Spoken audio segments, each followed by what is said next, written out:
Crimson droplets fell onto the parched desert floor, each one a testament to his determination. The man stumbled forward, his breath coming in ragged gasps as he pressed a hand against the wound in his side. Behind him, the thundering of hooves grew louder, dust clouds rising in the distance like harbingers of death. Samuel Blackfeather paused, turning to face his pursuers. The sun hung low on the horizon, painting the desert in hues of orange and gold that belied the danger closing in. The wound in his side throbbed with each heartbeat, a constant reminder of how close he'd come to failure. His fingers brushed against the leather pouch hidden beneath his shirt. Inside lay the proof documents that could bring down a monster, if only he could reach Santa Fe alive. Samuel's cracked lips curved into a bitter smile as he surveyed the riders approaching across the vast emptiness of the New Mexico territory. Perhaps 20 men heavily armed, determined to silence him forever. A fair price for justice, he whispered to himself, turning once more to continue his desperate journey. The scene dissolved, the desert shifting and reforming as time rewound itself. The blood disappeared from the sand, the wound from Samuel's side, the riders from the horizon. 3 weeks earlier, the desert morning broke with the stillness that only those who had lived their entire lives in such places could truly appreciate. Samuel Blackfeather moved through the landscape with practiced silence, his moccasined feet finding purchase on the rocky terrain without disturbing so much as a pebble. At 45, his body still maintained the lean strength of a warrior, though new lines etched his face and silver threads now wove through his long black hair. He paused at the ridge, overlooking a vast expanse of red rock and scrubland, scanning the horizon with eyes that had lost none of their sharpness with age. A hawk circled overhead, its shadow sliding across the desert floor like a spirit messenger. Samuel watched its movement, reading the patterns as his Navajo ancestors had done for generations. The hawk circled tighter, lower, focusing on something beyond the next rise, something dead or dying. Samuel shifted his rifle and began moving in that direction, following the hawk's guidance. As a former scout for the U.S. Army during the Mexican-American War, he'd developed an instinct for trouble. That same instinct now prickled at the back of his neck, warning him that what lay ahead was not simply the natural order of predator and prey. The scent reached him first, the unmistakable odor of smoke and burned flesh carried on the morning breeze. Samuel dropped lower, using the natural contours of the land for cover as he approached. When he crested the final ridge, the sight below froze the blood in his veins. What had once been a prosperous ranch now lay in ruins. The main house, a substantial adobe structure, had collapsed into itself, blackened timbers jutting skyward like the ribs of some great beast. Outbuildings smoldered, thin tendrils of smoke still rising into the cloudless sky. Bodies lay scattered across the courtyard, men, women, even children. Some wore the clothing of Mexican ranchers, others the simple garb of indigenous workers. This was no accident, no natural disaster. This was slaughter. Samuel moved down the slope cautiously, rifle ready, senses alert for any sign of the perpetrators. Years of tracking told him the attack had occurred yesterday, perhaps the day before. The killers were likely gone, but caution had kept him alive through circumstances where braver or more foolish men had perished. The courtyard told its own story. Boot prints, military issue, not the rough footwear of bandits or the moccasins of indigenous raiders. Cartridge casings from government-issued rifles. A military operation, but one conducted with a brutality that went beyond any legitimate engagement. He examined the bodies, noting the positions, the wounds. These people had not been killed in combat. They had been executed. Samuel closed his eyes briefly, the familiar weight of guilt and shame settling on his shoulders. How many times during the war had he guided soldiers to villages, translated words of peace and protection, only to witness massacres once the people had lowered their weapons? How many times had he told himself he was building bridges between his people and the Americans, only to become an unwitting accomplice to atrocity? A faint sound caught his attention, a moan carried on the wind so slight it might have been imagined. Samuel turned head-cocked, listening intently. There it was again, coming from the direction of the dry riverbed, the arroyo that curved around the eastern edge of the property. Moving swiftly now, Samuel followed the sound descending into the arroyo, where flash floods carved the earth during the brief, violent rainy season. The sandstone walls rose around him, providing shade from the mounting heat of the day and concealment from any watching eyes. The moan came again, stronger this time. Samuel rounded a bend in the arroyo and saw her. A young woman lay crumpled against the stone wall, her once fine dress torn and stained with blood and dirt. One arm was twisted beneath her at an unnatural angle, and dark bruises marked what skin was visible through the rips in her clothing. Her long black hair, matted with thorns and desert debris, spread around her head like a halo of suffering. Samuel approached cautiously, his rifle lowered but ready. The woman's eyes fluttered open as his shadow fell across her face. They were dark, intelligent eyes that held equal measures of pain and defiance. "Please," she whispered, her voice hoarse from dehydration and screaming. "Just finish me. I cannot run anymore." Her words were spoken in Spanish, but Samuel understood them perfectly. He had learned Spanish during his years with the army, adding it to his knowledge of Navajo, Apache, and English. Languages had always come easily to him, a gift that had proved both blessing and curse. "I am not here to hurt you," he replied in Spanish, keeping his voice low and steady as he would when approaching a wounded animal. "I want to help." Disbelief clouded her features. You are Navajo." Her gaze took in his clothing, the silver and turquoise jewelry that marked his tribal affiliations, the rifle that was clearly American-made. "Why would you help me?"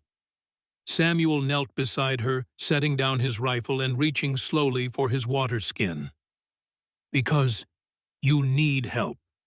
Because whatever happened here was wrong." He offered her the water. "I am Samuel Blackfeather." The woman hesitated, then reached for the water with a trembling hand. Elena Martinez." As she drank, Samuel assessed her injuries. The broken arm would need to be set. The cuts and bruises could be treated with herbs and poultices, but it was the fever beginning to flush her cheeks that concerned him most, infection setting in from untreated wounds. "I need to examine your injuries," he said gently. "Some may need immediate attention." Fear flashed across Elena's face, and she pulled back. "No." Samuel recognized the reaction. He had seen it before in women who had suffered more than just physical violence. "I will not harm you," he said. "But if infection spreads, you will die here alone in this arroyo." Elena's eyes filled with tears that she seemed determined not to shed. After a long moment, she nodded once, a quick, jerking motion of acquiescence. Samuel worked carefully, cleaning the visible wounds with water and examining the broken arm. When he reached to check for other injuries, Elena's breath hitched and she turned her face away. There is something else," she whispered. "Something they did to me." With trembling fingers, she pulled aside the torn fabric of her skirt, revealing her upper thigh. Samuel's breath caught at what he saw. A brand burned deep into her flesh, not just any mark, but a specific symbol, a wolf's head encircled by a silver ring. The wound was red and inflamed, clearly infected, but the symbol itself was unmistakable. The silver wolves. Samuel had seen this mark before during the war. It belonged to a special cavalry unit commanded by Colonel Thaddeus Stone, a man known for his ruthless efficiency in pacifying territories. A man Samuel had once served as translator and scout. A man whose darkness Samuel had glimpsed and chosen to ignore to his eternal shame. The sight of the brand awakened memories Samuel had spent years trying to bury villages, burning women screaming. Stone's voice cold and precise, as he gave orders that had nothing to do with military necessity, and everything to do with the exercise of power for its own sake. "Who did this to you?" Samuel asked, though he already knew the answer. Elena's eyes met his, filled with a hatred so pure, it seemed to burn away her pain. "Colonel Stone," he said. "I belong to him now. Said this mark would ensure that no matter where I ran, everyone would know what I was." Samuel closed his eyes, briefly, old wounds reopening within his soul. When he looked at Elena again, his decision was made. "I'm going to help you," he said. "Not just heal your wounds, but make this right. Stone will answer for what he's done." Elena studied his face, searching for deception or weakness. Finding neither, she asked the question that hung between them. "Why do you hate him so much? What did he do to you?" Samuel began, gathering her into his arms, careful of her injuries. "That," he said, "is a long story." The hidden valley lay 3 days' journey from the ruined ranch, nestled among the red rock formations that had sheltered Navajo people for generations. A small spring bubbled up from beneath the earth, creating a pool of precious water that sustained a grove of cottonwood trees and patches of hardy desert grasses. Ancient petroglyphs covered the canyon walls, testament to the centuries his people had sought refuge in this place. Samuel had carried Elena much of the way, fashioning a travois when the terrain allowed resting during the most brutal heat of the day, and traveling in the relative cool of mornings and evenings. Throughout the journey, he had maintained a constant vigilance, watching for signs of pursuit or the presence of other travelers in this harsh landscape. Now, in the safety of the hidden valley, he tended to Elena's wounds with the knowledge passed down through generations. His grandmother had been a healer, and though Samuel had chosen the warrior's path, he had absorbed her teachings about the medicinal properties of desert plants and the proper treatment of injuries. He set Elena's broken arm, splinting it with branches from a mesquite tree. He cleaned her wounds with water infused with desert sage, applying poultices of crushed yucca root to draw out infection. For the brand, that terrible mark of ownership, burned into her flesh, he created a special paste of juniper ash and bear grease, an old remedy for burns that might reduce scarring even as it fought infection. Throughout his ministrations, Elena drifted in and out of consciousness, the fever gripping her in cycles of lucidity and delirium. In her fevered state, she called out names Alejandro, Maria Luis, and pleaded with unseen tormentors. The snippets of her nightmare painted a picture of the horror she had endured. Her family murdered before her eyes, her own capture and violation the final degradation of the branding. On the third night in the valley, as Samuel kept watch beside the small fire, Elena finally emerged from the worst of her fever. Her eyes opened clear and focused for the first time since he'd found her. "Where am I?" she asked, her voice still weak but steadier than before. "A sacred place," Samuel replied. "My people have used this valley for centuries. It's hidden from those who don't know where to look." Elena struggled to sit up, wincing as the movement reminded her of her injuries. Samuel moved to help her, supporting her back with gentle hands. "Why did you help me?" she asked, studying his face in the firelight. "You don't know me. I am nothing to you." Samuel poked at the fire with a stick, watching the sparks rise toward the star-filled sky. "Perhaps I am trying to balance scales that can never be balanced." "What do you mean?" He sighed, the weight of memory heavy on his shoulders. I served with Stone during the war. I was his scout, his translator. I saw what kind of man he was, and I did nothing. Elena's eyes widened slightly. You were with the army, a Navajo? Not all of us fought against the Americans. Some thought cooperation might protect our people. A bitter smile crossed his face. We were wrong. What happened? Samuel was silent for a long moment, considering how much to share with this woman who had already endured so much suffering. But something in her steady gaze told him she was stronger than her broken body suggested, that she could bear the truth and would accept nothing less. I was born in a small Navajo settlement near what the Americans now call the Four Corners.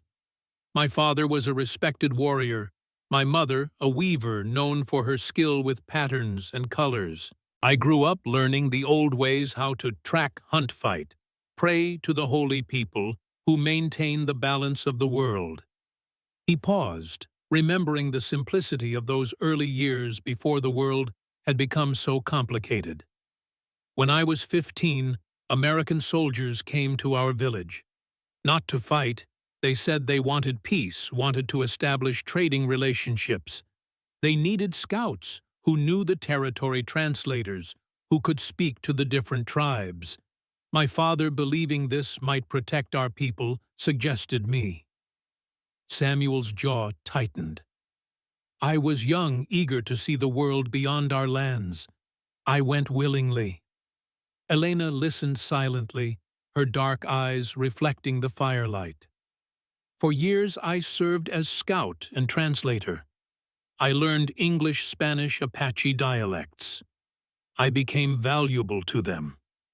His voice hardened. Then the war with Mexico began, and everything changed. The army was no longer interested in peaceful relations with native peoples.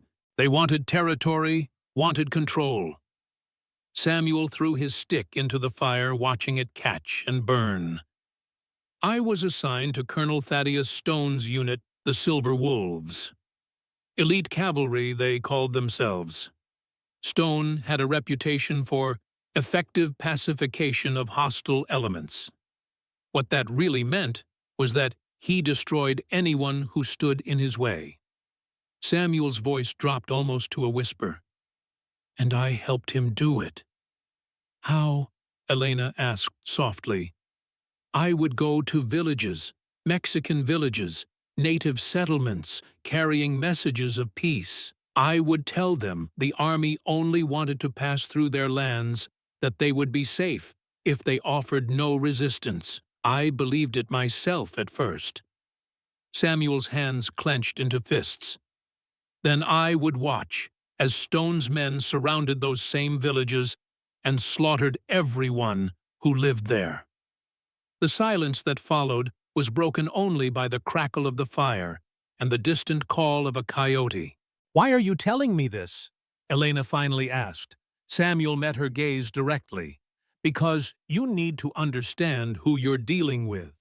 Stone isn't just a cruel man or a corrupt officer. He's something worse.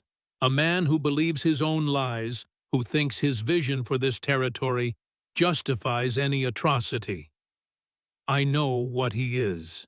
Elena said, her hand unconsciously moving to her thigh where the brand lay hidden beneath her borrowed blanket. I felt his cruelty firsthand. Then you understand why I couldn't leave you in that arroyo. Why I can't walk away from this. Samuel's eyes reflected the firelight, turning them to burning coals. Stone has to be stopped. You still haven't told me everything, Elena observed. There's something personal in your hatred for him. What did he do to you? Samuel looked away into the darkness beyond their small circle of firelight. For a moment, he said nothing, and Elena thought he might refuse to answer. Then he spoke, his voice so low she had to lean forward to hear him. I had a wife, Maria, and a daughter, Lily. After the war, I left the army, tried to build a life away from the killing. We had a small place near Taos. Maria was Mexican from a good family in Santa Fe. They disowned her when she married me, but we were happy. A muscle worked in his jaw. Then, one night, our home burned. They said it was an accident, a cooking fire that spread while we slept. Only I survived. You don't believe it was an accident, Elena said. It wasn't a question. Maria had been acting strangely in the weeks before the fire. Secretive, afraid. She would watch the road when she thought I wasn't looking, jump at unexpected sounds. Samuel's voice grew harder. 3 days before the fire, I saw a rider watching our home from the hills. He wore a cavalry uniform. Stone. Samuel shook his head. One of his men. I confronted Maria, demanded to know what was happening. She finally told me she had discovered something evidence of crimes committed during the war. Massacres covered up land, seized illegally gold mines using slave labor. She had been gathering information planning to take it to authorities in Santa Fe. And Stone found out, Elena whispered. The fire wasn't an accident. And I don't believe for a moment that Maria and Lily died in it by chance. Samuel's face was carved from stone in the firelight. I've spent 5 years trying to find proof, trying to build a case against Stone. And now you appear in the desert, bearing his mark, with a story that might finally bring him to justice. Elena was silent for a long moment, absorbing all she had heard. Finally, she said, My father kept records too. Detailed documentation of everything Stone and his men have done in this territory. That's why they killed my family, not just because my father refused to give me to Stone, but because he knew too much. Samuel leaned forward, intensity radiating from him. Where are these records? Hidden, in a cave system in the Sandia Mountains. Elena's eyes gleamed with new purpose through her exhaustion. If we can reach them, we might have enough evidence to destroy Stone completely. Then that's what we'll do, Samuel said. As soon as you're strong enough to travel. Elena looked down at her splinted arm, at the bandages covering her wounds. How long? At least a week, maybe 2. The infection in the brand is serious, and your arm needs time to begin healing. She shook her head. We don't have that much time. Stone will be hunting for me, and if he suspects what my father knew, he'll be looking for the records, Samuel finished. But you can barely walk, let alone travel through desert and mountains. I'm stronger than I look, Elena said, a flash of her true spirit showing through her weakened state. And this is too important to wait. Samuel studied her face in the firelight, seeing the determination that burned behind her pain. He recognized it, the same fierce will to survive that had kept him going after losing everything he loved. We'll leave in 3 days, he decided. Not before. You need at least that much recovery time, or you won't make it halfway to the mountains. Elena seemed about to argue, then nodded reluctantly. 3 days, but then we go no matter what. Samuel stirred the fire, sending sparks dancing upward to join the stars. Get some rest. You'll need your strength. As Elena settled back onto her makeshift bed, Samuel remained by the fire, his thoughts turning to what lay ahead. Finding the records was only the first step. Using them to bring Stone to justice would mean navigating the corrupt systems that had protected him thus far. But for the first time in 5 years, Samuel felt something stir within him that he had thought long dead hope. He looked up at the vast expanse of stars wheeling overhead, remembering his grandmother's teachings. The Navajo did not build monuments to their dead or mark graves with stone. They believed that speaking the names of the departed could disturb their journey to the afterlife. But on nights like this, sitting beneath the endless sky, Samuel felt closer to Maria and Lily than at any other time. I will make this right, he whispered to the stars. I promise you both. The 3 days passed in a rhythm of healing and preparation. Samuel gathered herbs for medicine and food, hunted small game to build Elena's strength, and repaired what equipment they would need for the journey ahead. Elena, despite her injuries, insisted on helping as much as possible, learning to use desert plants for food and medicine, practicing with her good arm to maintain some independence. On the evening of the 3rd day, they sat beside the fire, discussing their route to the Sandia Mountains. The journey would be dangerous, taking them through territory patrolled by Stone's men and across landscapes that could kill the unwary traveler as surely as any bullet. "We'll follow the arroyos when possible," Samuel explained, drawing a rough map in the dirt with a stick. "They provide cover and are more likely to have water, especially after the recent rains." Elena nodded, studying the crude map. "There's a settlement here," she said, pointing to a spot about halfway to their destination. "San Miguel. My father had friends there, people who might help us." Samuel frowned. "Settlements are dangerous. Stone will have men watching them." "We can't make it all the way to the mountains without more supplies," Elena argued, "and my arm needs proper medical attention if I'm going to be any use when we get there." Samuel knew she was right. The splint he had created was functional but crude. Without better treatment, her arm might not heal properly, and their supplies, even carefully rationed, would not last the entire journey.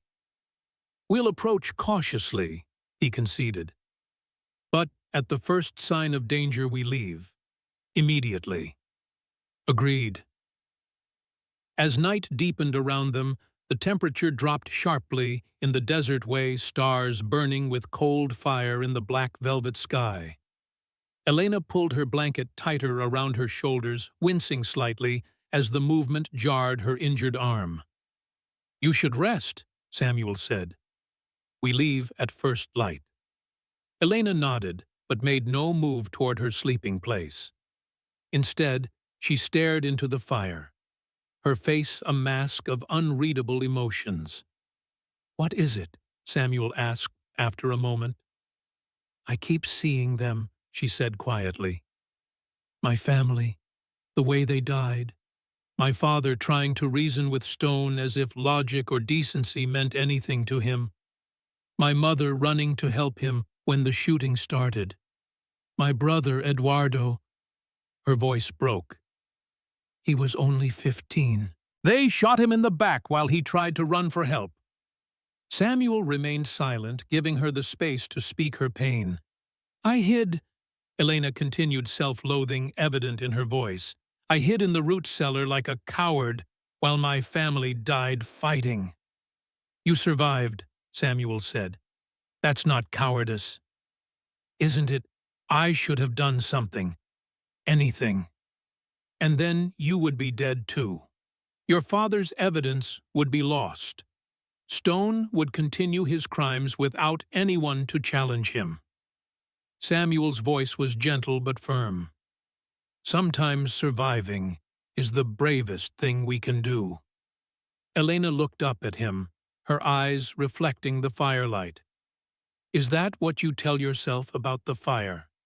That surviving was brave?" The question struck Samuel like a physical blow.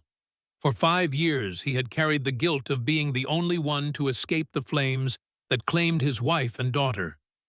For 5 years he had asked himself why he had lived when they had died.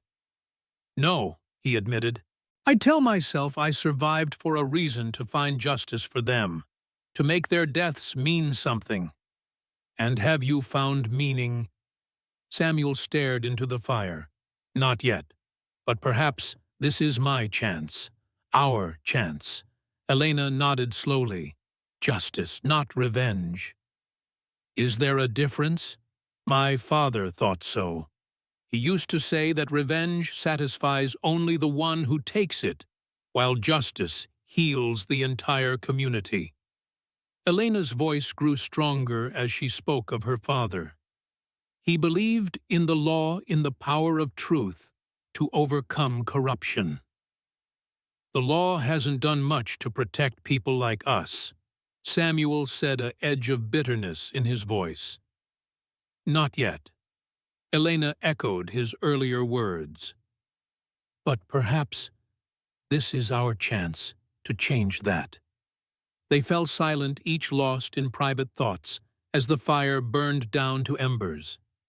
Above them, the Milky Way stretched across the sky like a river of light, the same stars that had guided Samuel's ancestors for countless generations.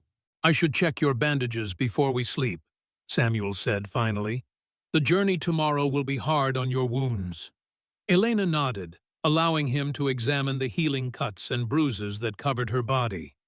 The worst was the brand on her thigh, still angry and inflamed despite the herbal treatments. As Samuel applied fresh medicine to the wound, Elena watched his face. You've done this before, she observed. Treated injuries like this. My grandmother was a healer, Samuel replied, focusing on his work. She taught me. No, Elena said. I mean this specific kind of injury, a brand. Samuel's hands stilled for a moment, then continued their careful work. Yes, during the war, I saw soldiers mark prisoners. I learned how to treat the wounds when I could. And after the war, your wife's work helping slaves escape, you must have seen many such marks then. Samuel looked up sharply. How did you know about Maria's work? Elena's eyes widened slightly at his reaction. You talk in your sleep. Last night you spoke of helping her hide people in your home, of moving them north toward freedom. Samuel sat back on his heels, a complex mix of emotions crossing his face. Maria never told me what she was doing, not until it was too late. She was part of a network helping people escape from the mines and plantations farther south. Many of them bore brands like yours, marks of ownership. And you helped her. When I finally discovered what she was doing, yes. But by then, Stone was already watching our home. Samuel's voice grew tight with old pain. If I had known sooner, if I had been more observant, perhaps I could have protected them better. Elena reached out with her good hand, touching his arm lightly. Or perhaps you would have died with them. And then, where would I be now? The simple question hung in the air between them, a reminder that the threads of fate that connected their lives were complex and unknowable. Samuel covered her hand with his own briefly, then continued treating her wound. We should both get some sleep. Tomorrow we'll test our strength. As they settled into their separate sleeping places on either side of the dying fire, Elena spoke once more. Samuel. Yes. Thank you, not just for saving my life, but for believing me, for being willing to help. Samuel looked across the embers at this woman who had endured so much, yet refused to be broken by it. Get some rest, Elena. We have a long road ahead. In the deepest part of the night, when the fire had burned down to nothing more than a faint red glow, Samuel sat awake, watching over their small camp. Elena slept fitfully, small sounds of distress occasionally escaping her lips as nightmares claimed her. Samuel reached into his shirt, pulling out a small leather pouch that hung from a cord around his neck. Opening it carefully, he removed a tarnished silver locket. Inside was a small portrait, Maria's face smiling with baby Lily in her arms. I found her, he whispered to the image. The woman you died trying to protect. The evidence you were gathering, she has more. Together, it might be enough. The painted faces stared back at him, frozen in a moment of happiness that now existed only in memory. I will finish what you started, Samuel promised. Stone will answer for what he's done to you, to Elena's family, to all the others. I swear it. He closed the locket and returned it to its pouch, then turned his gaze to the stars overhead. The night was utterly still, the silence of the desert absolute. In that perfect quiet, Samuel made his oath not just to the memory of his family, but to the woman who slept nearby, to the countless others who had suffered under Stone's cruelty, and to whatever powers might be listening in the vast desert night. "Justice will come," he whispered, "no matter the cost." Dawn broke over the desert in a symphony of color, first the pale gray of earliest light, then the deep rose and gold of sunrise painting the sandstone cliffs in hues that no human artist could capture. Samuel had been awake for hours preparing for their departure. Fresh water in skin bags, dried meat, and gathered plants for food medicine bundled in clean cloth weapons checked and ready. Elena woke as the first rays of sunlight touched her face. Despite the pain of her injuries, she rose without complaint, accepting Samuel's help only when absolutely necessary. Her determination was evident in every movement in the set of her jaw, and the steady gaze that surveyed their preparations. "Here," Samuel said, offering her a bundle of clothing.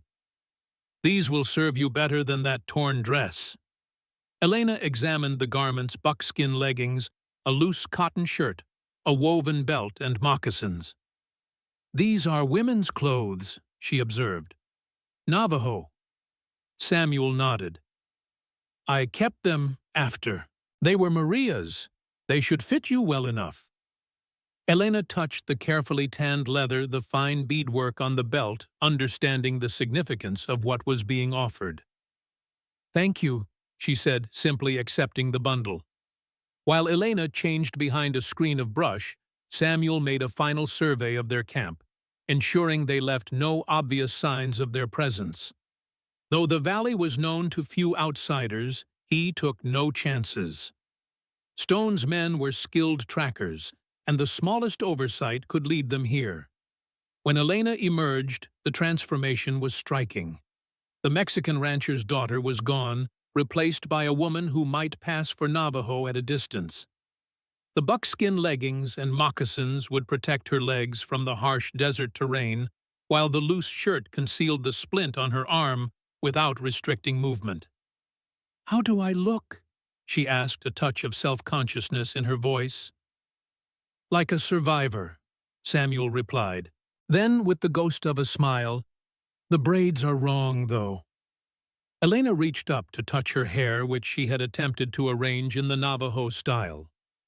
"Show me." The simple request created an unexpected moment of intimacy as Samuel helped her rebraid her hair properly, explaining the significance of the Navajo style. For a few minutes, they were not fugitives planning a dangerous mission, but simply a man and woman sharing cultural knowledge. When they finished, Samuel stepped back, studying the result. "Better. From a distance you might pass. And up close. Up close, we hope no one hostile gets the chance to look." They left the valley as the sun cleared the eastern ridges, making their way through a narrow passage in the cliff wall that would be invisible to anyone who didn't know exactly where to look. The entrance was protected by natural formations that resembled ordinary rock, until viewed from precisely the right angle. "Your people chose this place well," Elena observed as they emerged onto the open desert. "It feels sacred." "It is," Samuel confirmed. "My grandmother said the holy people themselves shaped these cliffs to shelter those who walk in balance." "And do you walk in balance?" Samuel's expression darkened slightly. "Not for many years, but perhaps this journey is part of finding that path again." They traveled through the morning hours, keeping to the shadows of rock formations when possible, maintaining a steady pace that respected Elena's injuries without sacrificing necessary speed. Samuel set the route, choosing paths that provided maximum concealment while avoiding the worst of the terrain. By midday, the heat had become oppressive, the sun beating down from directly overhead with an intensity that could kill the unprepared. Samuel guided them to a small overhang where they could rest in the shade, rationing their water carefully. "How far to San Miguel?" Elena asked, wiping sweat from her brow. 2 days, if we maintain this pace, Samuel replied. Possibly 3. Elena nodded, hiding her disappointment. Every day of travel was another day Stone might discover the location of her father's records. Tell me about these documents, Samuel said, as if reading her thoughts. What exactly did your father record? Elena took a small sip of water before answering. Everything. Names, dates, locations, financial transactions showing how Stone has been stealing government funds meant for peaceful relations with native tribes. Maps of illegal mining operations using forced labor. Witness statements from survivors of massacres. And your father collected all this because he believed in justice, Elena said simply. He came to New Mexico territory as a young man, built his ranch from nothing, married my mother, against her family's wishes because she was Pueblo. He understood what it meant to be caught between worlds. She paused, memories bringing both pain and pride to her face. When the war ended and the Americans took control, he saw what was happening, how men like Stone were using their positions to build personal empires. My father had connections on both sides of the border, was respected by Mexican authorities and American officials alike. He used that position to gather information, believing that someday it would be needed to hold the guilty accountable. He was a brave man, Samuel said. He was, too brave, perhaps. Elena's voice caught. If he had been more cautious, less principled, then he wouldn't have been the man you admired, Samuel finished for her. We can't change our nature even when it leads us into danger. They rested until the worst of the heat had passed, then continued their journey through the afternoon and into the evening. The landscape changed subtly as they traveled red sandstone, giving way to more varied terrain, occasional patches of scrub grass and stunted juniper trees breaking the monotony of rock and sand. As dusk approached, Samuel chose a camping spot in a small hollow surrounded by boulders that would block their fire from distant observation. Elena gathered what little vegetation could serve as fuel, while Samuel prepared a meal of dried meat softened in water and wild onions he had harvested along the way. They ate in companionable silence, conserving energy and lost in their own thoughts. The desert night closed around them, temperatures dropping rapidly as darkness fell. Elena shivered her body's weakened state, making her more susceptible to the cold. Without comment, Samuel moved to sit beside her, sharing his blanket and body heat. Elena tensed briefly at the proximity, then relaxed, accepting the practical necessity. I keep thinking about what you said, she murmured after a while, about walking in balance. What about it? I wonder if any of us can truly achieve balance in a world so filled with cruelty and injustice. If perhaps the very attempt is futile. Samuel considered her words, watching the small flames of their carefully banked fire. My grandmother would say that balance isn't something you achieve once and possess forever. It's something you must find anew each day with each choice. And what would Samuel say? The directness of her question surprised him. Most people didn't distinguish between a man's cultural teachings and his personal beliefs, especially not when it came to indigenous people who were often viewed as interchangeable representatives of their tribes rather than individuals. Samuel would say, he began slowly, that balance seems impossible when you've seen what humans are capable of doing to each other, but that the search for it might be what keeps us from becoming like those we fight against. Elena nodded her head, drooping slightly with exhaustion. I like Samuel's answer, she murmured, her voice trailing off as sleep finally claimed her. Samuel remained awake, keeping watch over their small camp, his rifle across his knees and his senses alert to any sound or movement in the surrounding darkness. The weight of Elena's head on his shoulder reminded him of nights spent with Maria, of the simple comfort of human connection that he had lived without for 5 long years. He knew better than to read too much into the moment. Elena was vulnerable, injured, dependent on him for survival. Any feelings that might be developing between them were shaped by these extreme circumstances, not the natural progression of hearts finding common ground. And yet, as the night deepened around them, Samuel allowed himself to acknowledge that Elena Martinez had awakened something in him that he had thought died in the fire that claimed his family a capacity for human connection, for caring about something beyond justice and revenge. Whether that awakening was a blessing or a curse remained to be seen. The second day of travel brought them into increasingly dangerous territory. The relative isolation of the deep desert gave way to landscapes more likely to be traversed by others, traders, soldiers, settlers, pushing ever westward in search of land and opportunity. Samuel led them on a circuitous route, avoiding established trails and water sources where travelers might gather. By midday, they had reached a vantage point that offered a sweeping view of the terrain ahead. In the distance, perhaps 2 miles away, a column of dust rose into the cloudless sky, riders moving fast, following the main trail that led toward San Miguel. Samuel studied the dust cloud through a small brass spyglass, his expression growing grim. "Soldiers," he reported. "Cavalry, a full patrol, 20 men at least." Elena moved to his side, squinting against the glare. "Stone's men?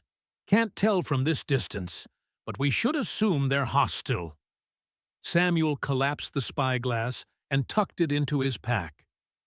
"We'll need to adjust our route. If they're heading to San Miguel, we can't go there," Elena said, disappointment evident in her voice. "Not directly, no. But there's a family I know who lives about a mile outside the settlement, Navajo woman married to a Mexican farmer. They might shelter us, get word to your father's friends without alerting the soldiers." Elena considered this. Can they be trusted? Ana and Miguel helped Maria with her work. If anyone in this area will risk helping us, it's them. They altered their course, moving parallel to the main trail, but keeping to the rougher terrain where horsemen would be reluctant to follow. The pace was slower, more demanding, and Samuel watched Elena carefully for signs that her strength was failing. Though she never complained, he could see the pain in her eyes, the way she favored her injured arm, the occasional misstep that spoke of growing fatigue. By late afternoon, they had reached a small creek lined with cottonwood trees, a rare strip of green in the otherwise harsh landscape. Samuel called a halt, recognizing Elena's need for rest, even if she wouldn't admit it. "We'll stop here for a while," he said, helping her settle in the shade of a massive old cottonwood. "Ana and Miguel's farm is just beyond that rise. We'll approach after dark, when there's less chance of being seen." Elena nodded, too exhausted to argue. She leaned back against the trunk of the tree, closing her eyes briefly. "Tell me about them," she said. "Your friends." Samuel sat beside her, removing his moccasins to let his feet rest in the cool water of the creek. "Ana is Navajo from my mother's clan. She met Miguel when he came north to trade with our people. Their marriage wasn't accepted by either family at first, but they were stubborn." A small smile crossed his face at the memory. "They built their farm on land nobody else wanted, too far from the settlement, for most Mexicans, too close for most Navajo. But they made it work. When Maria needed safe houses for the people she was helping, Ana and Miguel were the first to volunteer." "They sound like good people," Elena said. "They are, and they've paid a price for it. Their oldest son was killed 3 years ago, supposedly in a dispute with American settlers, but I've always suspected Stone was involved." "Because they helped slaves escape." Samuel nodded. "The official story never made sense. Joseph was a peaceful boy, smart, careful, not the type to get into a fight with armed settlers. Elena studied Samuel's profile as he gazed at the rippling water of the creek. "You've lost so many people to Stone," she said softly. "Your family, your friend's son." "Too many," Samuel agreed. "And not just me. Stone leaves a trail of bodies wherever he goes.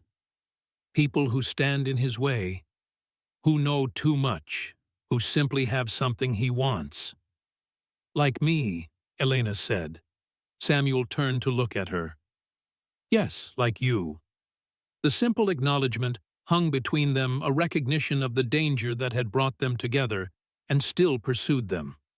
"Why does he want you so badly?" Samuel asked. "Beyond the obvious," he added, glancing at the place where her brand was hidden beneath the buckskin leggings. Elena's face hardened. "My father's land sits atop one of the richest gold deposits in the territory.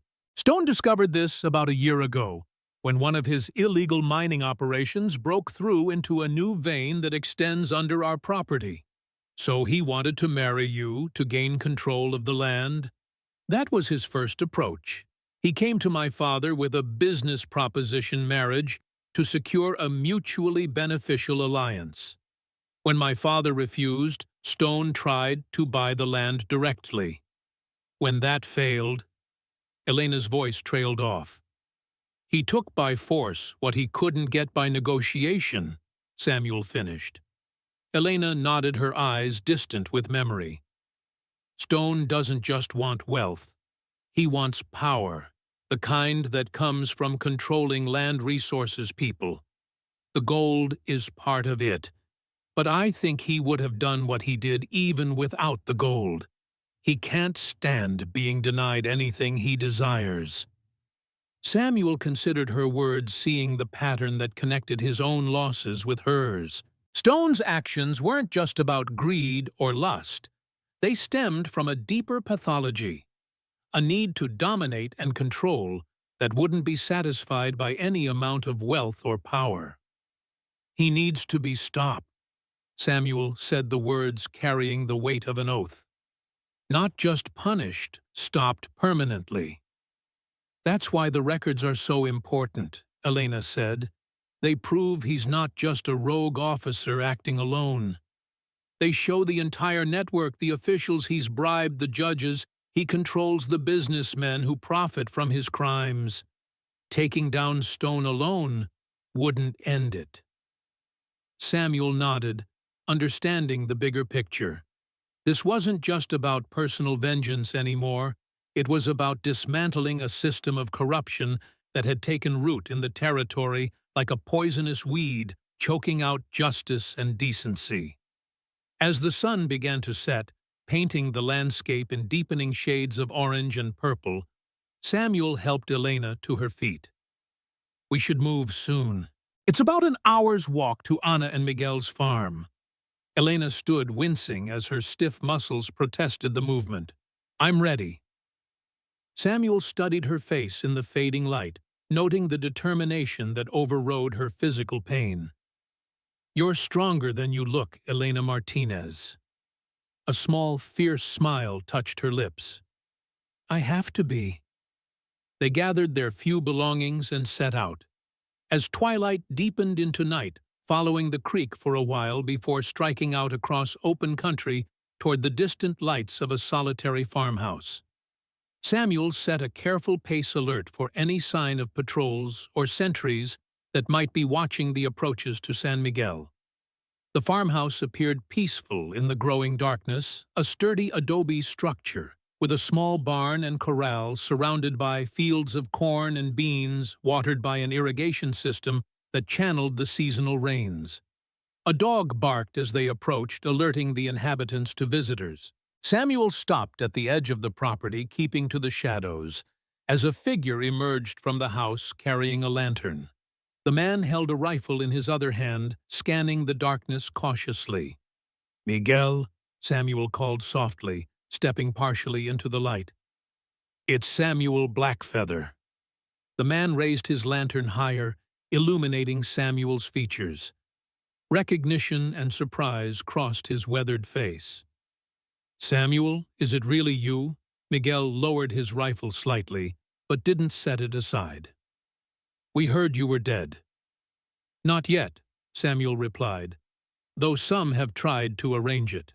Miguel hesitated clearly, uncertain about this unexpected visitor. What brings you here after so long? We need help, Samuel said simply, gesturing to Elena, who remained in the shadows. And there are few left I can trust. Miguel studied him for a long moment, then nodded once. Come inside, quickly. There are patrols in the area. The interior of the farmhouse was warm and smelled of cornbread and beans cooking over a wood fire. Ana, Miguel's wife, greeted them with cautious eyes that widened in recognition when she saw Samuel. Unlike her husband, she immediately set aside her initial wariness and embraced Samuel. We thought you were lost to us, she said in Navajo, her voice thick with emotion. Nearly was, Samuel replied in the same language, but I had unfinished business. Ana stepped back, taking in Elena's battered appearance and the splinted arm. She switched to Spanish, which all four of them could understand. You're hurt, child. Come sit by the fire. As Elena settled by the hearth, Miguel secured the doors and windows, drawing thick curtains across the glass. There was a patrol in San Miguel today, he said, his voice low. Silver wolves, asking questions about a Mexican woman traveling with a Navajo man. Samuel and Elena exchanged glances. They're looking for us specifically, Samuel said. Not just a general search. They showed drawings, Miguel confirmed. Crude, but recognizable enough. Ana had been examining Elena's injuries with the practiced eye of someone used to treating wounds. This arm was set well, she noted, but it needs proper binding. And there's infection. Her voice trailed off as she discovered the brand on Elena's thigh. The Navajo woman's face hardened, a look of understanding passing between her and Samuel. Stone. Ana said not a question, but a confirmation. Yes, Elena replied. He killed my family, marked me as his property. Ana nodded grimly. I've treated such wounds before. I have medicines that will help fight the infection and reduce the scarring. She rose and moved to a cabinet where herbs and dried plants were stored in clay jars. While Ana prepared her remedies, Miguel brought food and drink for the travelers. You can't stay long, he warned. The patrol leader, a Lieutenant Cooper, said they would be returning tomorrow to continue their search. We only need rest and supplies, Samuel assured him. We'll leave before dawn. Where are you headed? Miguel asked, then raised a hand. No, don't tell me. Better I don't know if they come questioning. Wise, Samuel agreed. But we need information about the patrols, their routes, numbers, how far their search extends. Miguel nodded. The main force is 20 men, but there are smaller groups of 5 or 6 scouting the outlying areas. They've been as far west as the old mission ruins and north to the trading post at Black Mesa. And eastward? Elena asked. Toward the mountains. Miguel glanced at her sharply, then at Samuel, who gave a small nod, indicating she could be trusted with whatever information he had. 2 patrols headed that way yesterday, Miguel said. But they returned today. It seems they're concentrating their search closer to the settlements for now. And Stone believes I would seek help from people I know, Elena reasoned. He doesn't yet suspect I'm trying to reach my father's hidden records. Records? Ana asked, returning with a paste of herbs mixed with bear grease. What records? Samuel and Elena exchanged another look, silently debating how much to share. Finally, Samuel spoke. Elena's father kept detailed documentation of Stone's crimes, the massacres, the corruption, the slave labor in the mines. Everything.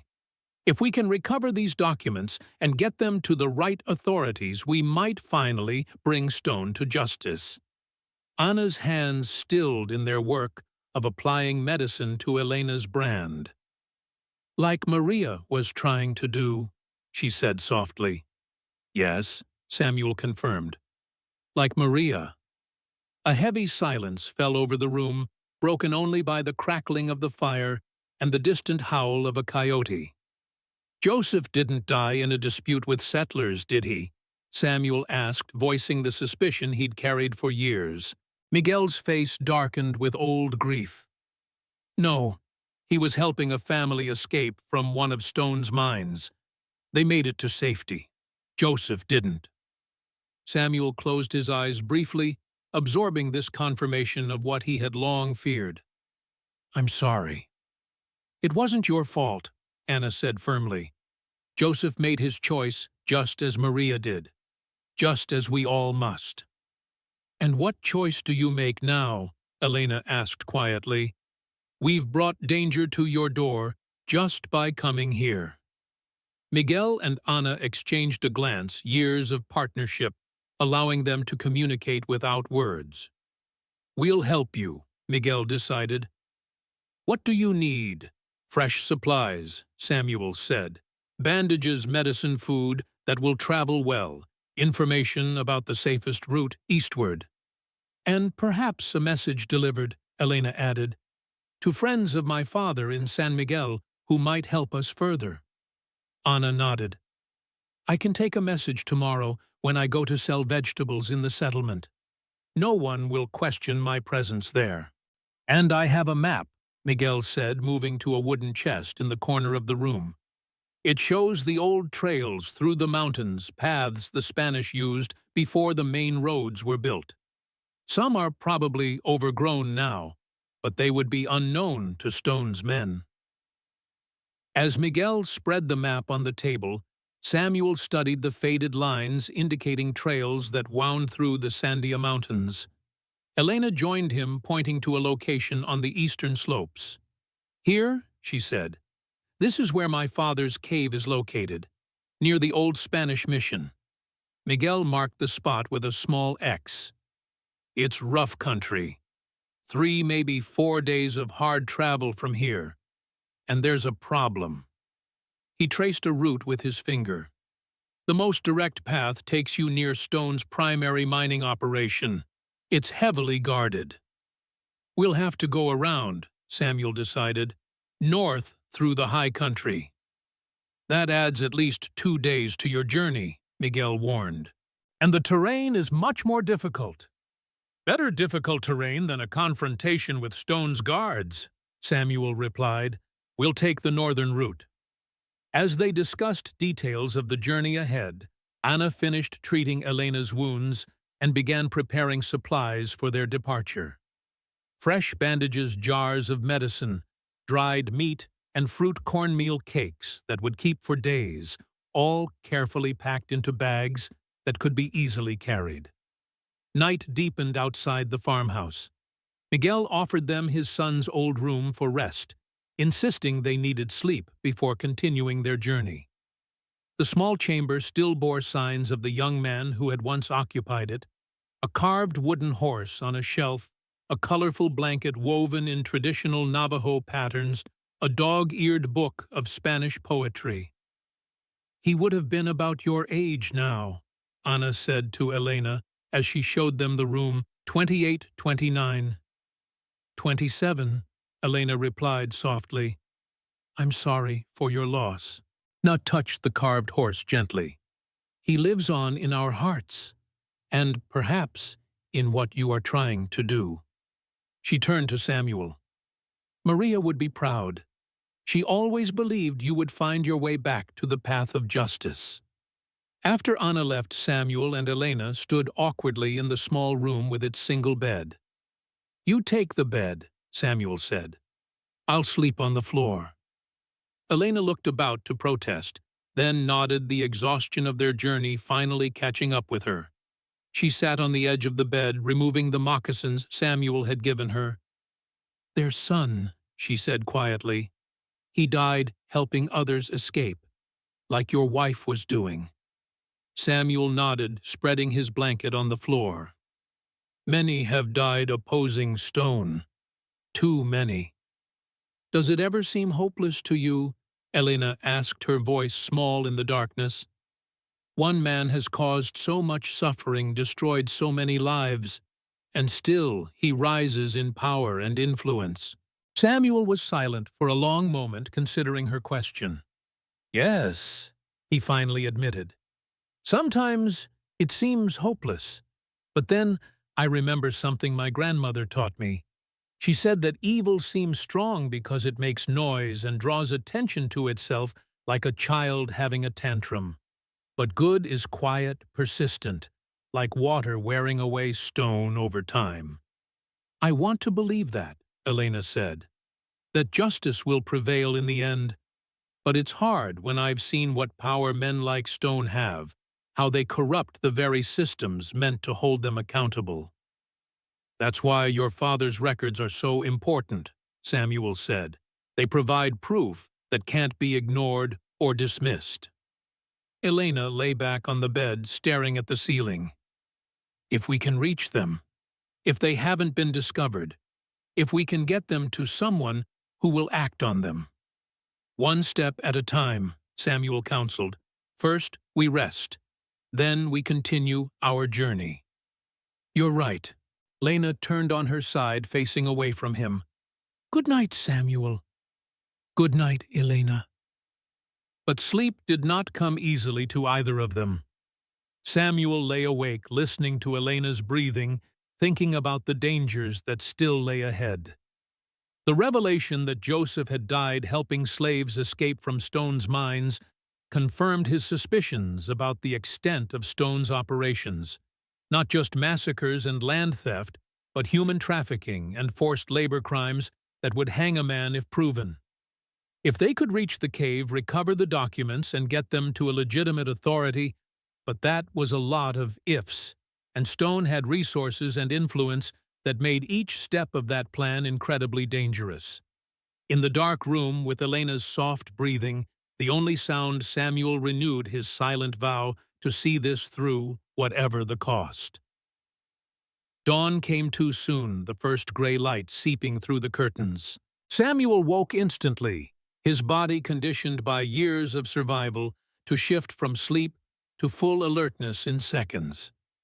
Elena was already awake, sitting on the edge of the bed, her face set in determined lines. "How's the arm?" Samuel asked quietly. "Better," she replied. "Anna's medicine helped. The fever is down." They joined their hosts in the kitchen, where Anna had prepared a substantial breakfast, knowing it might be their last proper meal for days. As they ate, Miguel reviewed the route he had mapped out for them, emphasizing areas where water could be found and terrain that would provide cover from searching eyes. "Take this," he said, offering Samuel a pistol. It was Joseph's. 6 shots, American-made, accurate at close range. Samuel accepted the weapon with appropriate solemnity, understanding it was more than just a tool for protection. It was a symbol of Miguel's commitment to their cause. "And this is for you," Anna said to Elena, presenting her with a small knife in a beaded sheath. "A woman should always have a blade of her own." Elena examined the knife, a fine piece with a bone handle and a sharp steel blade, small enough to be concealed but sturdy enough for serious use. "Thank you," she said, securing it in her belt. As they prepared for departure, the distant sound of hoofbeats froze them all in place. Miguel moved quickly to the window, peering through a gap in the curtains. "Riders," he reported grimly. 5 of them. Stone's men, judging by the uniforms. Samuel grabbed their packs. "Is there another way out?" "The root cellar," Anna said immediately. "It connects to an old storage cave. The entrance is hidden in the cornfield." Miguel nodded. "Go. We'll delay them." "They'll search the house," Samuel warned. "Not if they have no reason to suspect you're here," Miguel countered. "Go now, while there's time." Samuel hesitated, reluctant to leave their friends to face Stone's men alone. But Elena touched his arm, her eyes conveying what they both knew. Being caught here would mean the end of their mission and likely death for all of them. "Thank you," Samuel said, simply clasping Miguel's hand. Anna embraced Elena quickly. "May the holy people guide your path," she said in Navajo. They slipped through a trapdoor in the kitchen floor, descending into a cool, earthy-smelling space where vegetables and preserves were stored. Anna pointed to a narrow tunnel at the back, partially hidden behind shelves. "Follow it to the end. It comes out among the corn. Stay low until you reach the irrigation ditch, then follow it eastward." With final nods of farewell, Samuel and Elena entered the tunnel, pulling the shelves back into place behind them. The passageway was tight. They had to crawl on hands and knees through the damp earth. Elena struggled with her splinted arm but made no sound of complaint as they inched forward.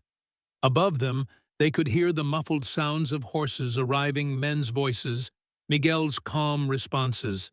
Samuel strained to hear the conversation, but could make out only fragments. Questions about travelers, Miguel's denials, someone entering the house. The tunnel seemed endless in the darkness, the air growing thicker, until finally Samuel saw a faint lightening ahead. They emerged into the cornfield, the tall stalks providing immediate cover as they caught their breath. "Stay low," Samuel whispered. "Move when I move." They crept through the cornfield, following rows to minimize disturbance of the plants. From their position, they could see the farmhouse and the mounted soldiers surrounding it. An officer, Lieutenant Cooper Samuel presumed, was questioning Miguel in the dooryard, while other soldiers searched outbuildings. When they reached the irrigation ditch, they slipped into it, using its depth to conceal them as they moved away from the farm. The water was ankle-deep cold from mountain snowmelt, but it offered perfect cover and would hide their tracks. They had traveled perhaps half a mile when they heard shouts from the direction of the farm. Samuel risked a look back and saw soldiers running toward the cornfield. "They've found the tunnel," he said grimly. "Run."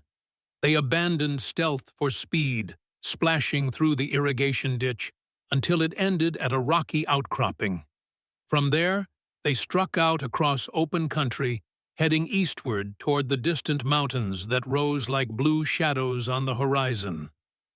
Samuel set a punishing pace, knowing their head start was minimal. Stone's men would have horses, would be tracking them with determination born of fear, the fear of returning to their commander with failure. Elena matched his stride without complaint, though Samuel could see the pain in her face as the rough terrain jarred her injured arm. She had tucked the splint inside her shirt to prevent it from catching on brush, sacrificing proper support for mobility. By midday, they had reached a series of low hills dotted with stunted pinon pines and juniper trees, not ideal cover, but better than the open plain they had crossed.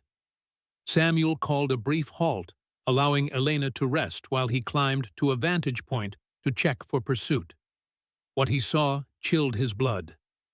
3 riders following their trail, moving with the methodical certainty of experienced trackers. They were still distant, perhaps 2 miles back, but gaining steadily. 3 of them, he reported as he rejoined Elena. "We need to split up." Elena shook her head emphatically. "No, we stay together." "They're tracking us easily across the open ground," Samuel explained. "If we split, I can lead them away while you continue toward the mountains." "And what happens when they catch you?" Elena demanded. "You're just 1 man against 3. "I won't let them catch me," Samuel assured her. "I know this land better than they do. I can lose them in the high country, then circle back to find you." Elena stood wincing as she shifted her injured arm. "No, this is exactly what Stone wants to separate us, make us vulnerable. Together, we have a chance. Apart, we're both at greater risk." Samuel studied her face, the determination in her eyes, the set of her jaw. "You're stubborn, Elena Martinez." "I come from stubborn people," she replied with the ghost of a smile. "Now, do you have a plan That doesn't involve abandoning me. Samuel looked back toward their pursuers, then scanned the terrain ahead. There's a box canyon about 3 miles east. Difficult approach, easy to defend. If we can reach it first, we might be able to set an ambush. Then let's go, Elena said simply. They continued eastward, moving as quickly as the rough terrain allowed.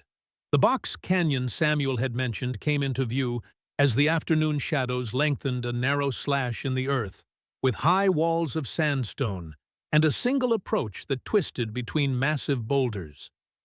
Perfect place for an ambush, Elena observed as they entered the canyon. Either for us or by us.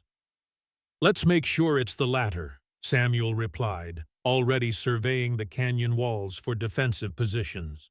They found a natural alcove about 20 feet up the canyon wall, accessible by a narrow path that switchbacked up the sandstone face, but offered clear lines of sight to the canyon entrance. Samuel helped Elena climb to the alcove, then quickly outlined his plan. I'll position myself at the entrance. When they come in, I'll take the first shot, then lead them deeper into the canyon. You stay here with the pistol. When they pass below, you'll have clear shots from above. Elena checked the pistol Miguel had given them, familiarizing herself with its weight and mechanism. You're assuming they'll all follow you in. They will, Samuel said with grim certainty. Stone's men are predictable. They focus on the obvious threat and ignore potential dangers until it's too late. As they made final preparations, Elena suddenly grasped Samuel's arm. Wait, if we kill Stone's men, there will be more searching for us. Perhaps there's another way. Samuel frowned. What do you suggest? Disable rather than kill. Shoot horses, not riders. Take their weapons and supplies. Leave them stranded but alive. Samuel considered her suggestion. It made tactical sense. Dead soldiers would bring a much larger force searching for their killers, while stranded men would take days to return to report their failure. It's riskier, he said finally. Wounded men can still fight. But you're right about the consequences. They revised their plan accordingly, with Samuel taking position behind a boulder near the canyon entrance while Elena remained in the alcove with the pistol. Their packs were hidden deeper in the canyon, allowing for quick escape if necessary. The wait was excruciating. The sun crept lower in the sky, shadows lengthening across the canyon floor. Samuel remained motionless behind his cover rifle, ready listening for the approach of their pursuers. Finally, he heard it, the soft clop of hooves on sandy soil, the creak of saddle leather, low voices conferring about the tracks leading into the canyon. Spread out, a voice ordered. Martinez, first if possible. The Navajo only if necessary. Samuel tensed. They had specific orders about Elena Stone, wanted her alive. That knowledge hardened his resolve. The first rider appeared at the canyon entrance, a young soldier with a sergeant's stripes rifle held ready across his saddle. Behind him, 2 more soldiers followed, their eyes scanning the canyon walls with professional caution. Samuel waited until all 3 had entered the canyon. Then he fired not at the men, but at the ground directly in front of the lead horse. The animal reared in panic, throwing its rider before bolting back toward the entrance. The other soldiers reacted instantly, diving from their saddles, as Samuel fired again, intentionally missing, but forcing them to seek cover. One of the riderless horses fled after the first, while the third was hit by a shot from Elena's position, collapsing with a bullet in its shoulder. The 3 soldiers had taken cover behind boulders, returning fire toward Samuel's position. He moved quickly, shifting to new cover, drawing their attention away from Elena's alcove. Give up, Martinez, the sergeant shouted. Colonel Stone only wants what belongs to him. Surrender now, and your Navajo friend can walk away. Samuel caught Elena's eye across the canyon and gave a slight nod. As planned, she fired twice in rapid succession, her shots striking the soldiers' abandoned gear, destroying their canteens and supplies without risking killing the men. "You have no water, no horses, and you're outnumbered," Samuel called. "Drop your weapons, and you can walk out of here alive." A bitter laugh came from behind the sergeant's boulder. "Outnumbered? There's just the two of you."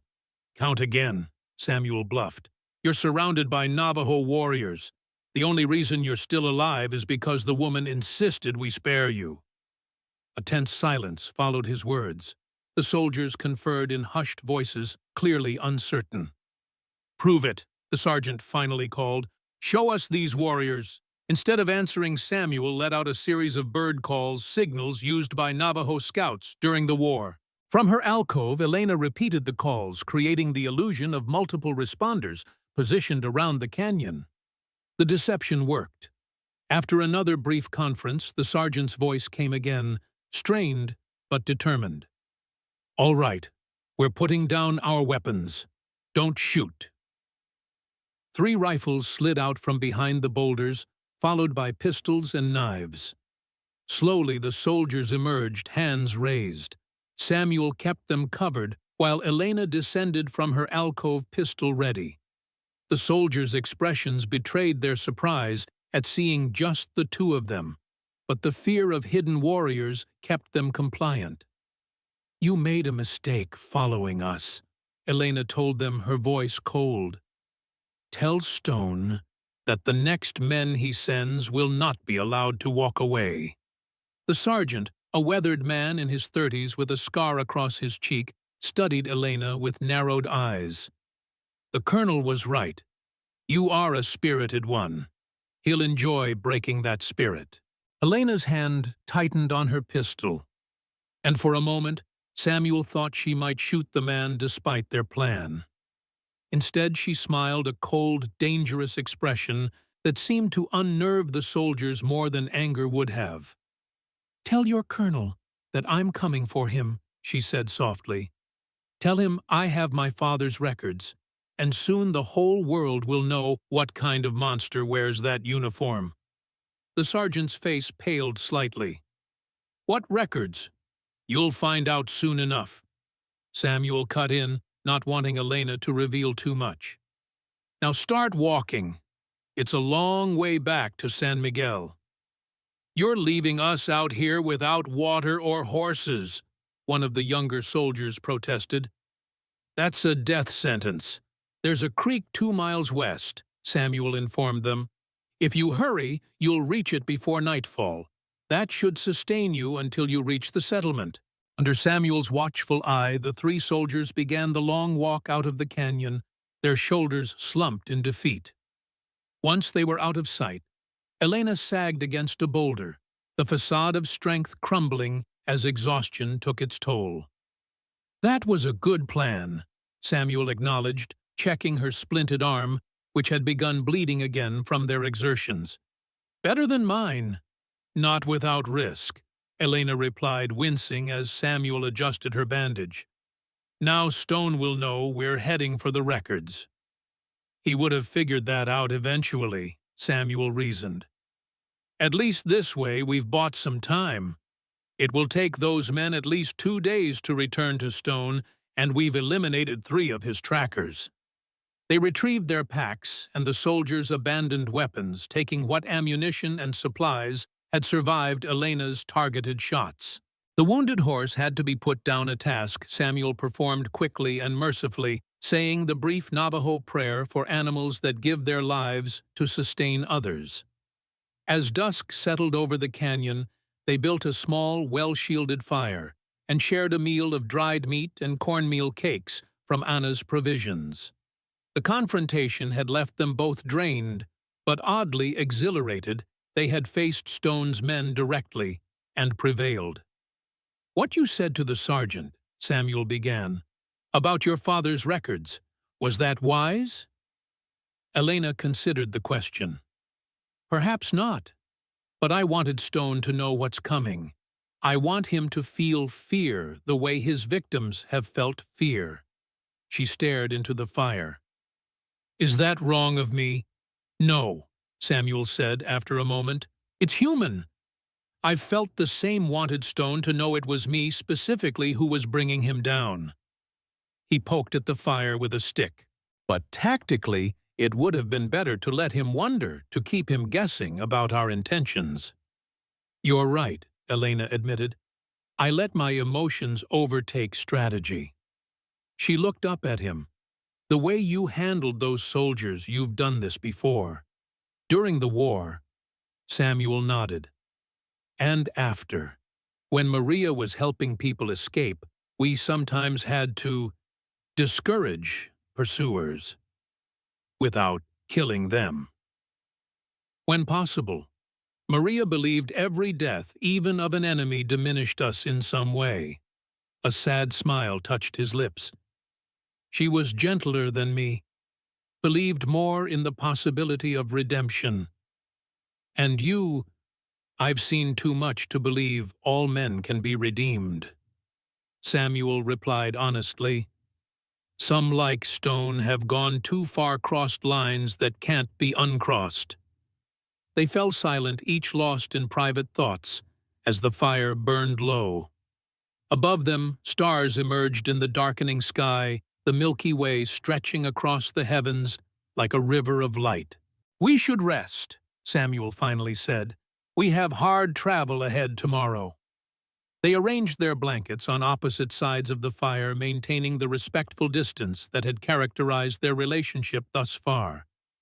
But as the night deepened and the temperature dropped, Elena's teeth began to chatter audibly. "You're cold," Samuel observed. "I'm fine," she insisted, but the tremor in her voice belied her words. Without further discussion, Samuel moved his blanket beside hers, sharing his body heat as he had done on previous nights. This time, however, Elena turned toward him rather than away her head, finding a place on his shoulder. "Thank you," she murmured. "Not just for the warmth. For everything." Samuel remained still, acutely aware of her closeness, of the trust implied by her position. "Sleep," he said gently. "Tomorrow will test us both." As Elena's breathing slowed and deepened with approaching sleep, Samuel stared up at the star-filled sky, his thoughts in turmoil. He had begun this journey seeking justice for Maria, and Lily focused solely on bringing Stone to account for their deaths. But now, with Elena asleep beside him, he found himself caring about her survival, her justice, with an intensity that both surprised and alarmed him. Caring made you vulnerable. Caring gave fate and enemies another way to wound you. Samuel had learned that lesson in the most painful way possible 5 years ago, and yet, as the night wrapped around them like a blanket, Samuel acknowledged that it was too late for such caution.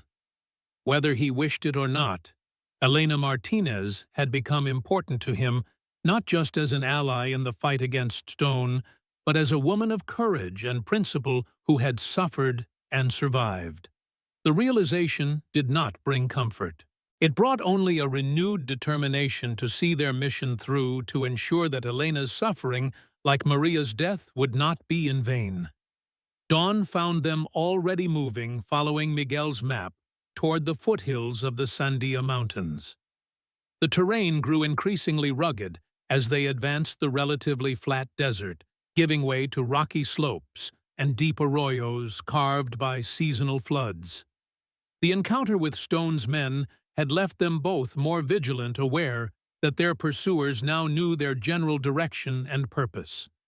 Samuel set a punishing pace, pushing them to cover as much ground as possible before Stone could organize a more substantial search party. By midday, they had reached the first true foothills, a transition zone where desert scrub gave way to stunted pine trees and outcroppings of granite. The higher elevation brought cooler temperatures, but also more difficult climbing, especially challenging for Elena with her injured arm. Samuel called a halt at a small spring that burbled from between rocks, creating a pool of clear water surrounded by green moss. A startling oasis amid the otherwise harsh landscape. While Elena refilled their water skins, Samuel climbed to a vantage point, scanning their back trail for signs of pursuit. What he saw disturbed him. Far in the distance, perhaps 5 miles back, dust rose into the cloudless sky, the unmistakable sign of many horses moving quickly. "Stone's not waiting for his men to return," Samuel reported grimly when he rejoined Elena. "He's sent a larger force after us." Elena's face tightened. "How many? Can't tell from this distance, but significant, at least a dozen riders, maybe more." They studied Miguel's map, looking for alternatives to their planned route. The direct path to the cave would take them across open terrain for at least part of the journey, making them easy targets for mounted pursuers. "Here," Samuel said, indicating a different trail that wound through more densely forested slopes. "It's longer, but provides better cover. It also takes us directly past Stone's northern mining operation," Elena pointed out, tapping the location Miguel had marked. Samuel frowned. The mine presented both danger and opportunity. Danger because it would be heavily guarded. Opportunity because it might provide proof of Stone's use of slave labor, additional evidence to add to Don Alejandro's documents. "We'll skirt the edge," he decided, close enough to observe, but not engage. They continued their journey through the afternoon, the climbing growing steeper as they ascended into true mountain terrain. Elena struggled increasingly with the difficult path, her strength sapped by her injuries and the days of hard travel. Samuel found himself supporting her more frequently, concerned by the pallor of her face and the heat he could feel through her clothing, signs that infection might be returning despite Anna's medicines. As evening approached, they reached a ridgeline that offered a panoramic view of the landscape they had traversed. The dust cloud marking their pursuers had drawn closer, perhaps 3 miles back now, and still advancing steadily. "They'll reach this ridge by morning," Samuel estimated. "We need to find a place to hide or make a stand." Elena leaned against a pine tree, her breathing labored. "I'm slowing us down." "We're making good time," Samuel countered, though they both knew it wasn't true. "Samuel," Elena's voice was firm despite her exhaustion, "we need to be realistic. I can't maintain this pace, and if we're caught because of me, everything we've fought for is lost." Before Samuel could respond, a voice spoke from the shadows of the pines behind them. "Perhaps you need assistance, then." They spun toward the sound, Samuel's rifle coming up instinctively. From the trees emerged a man, tall, broad-shouldered, with the distinctive features and clothing of an Apache warrior. Behind him, more figures appeared, until 5 warriors stood facing them, weapons held ready but not threatening.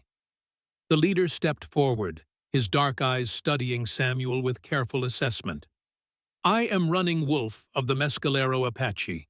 You travel through our hunting grounds with Stone's soldiers on your trail."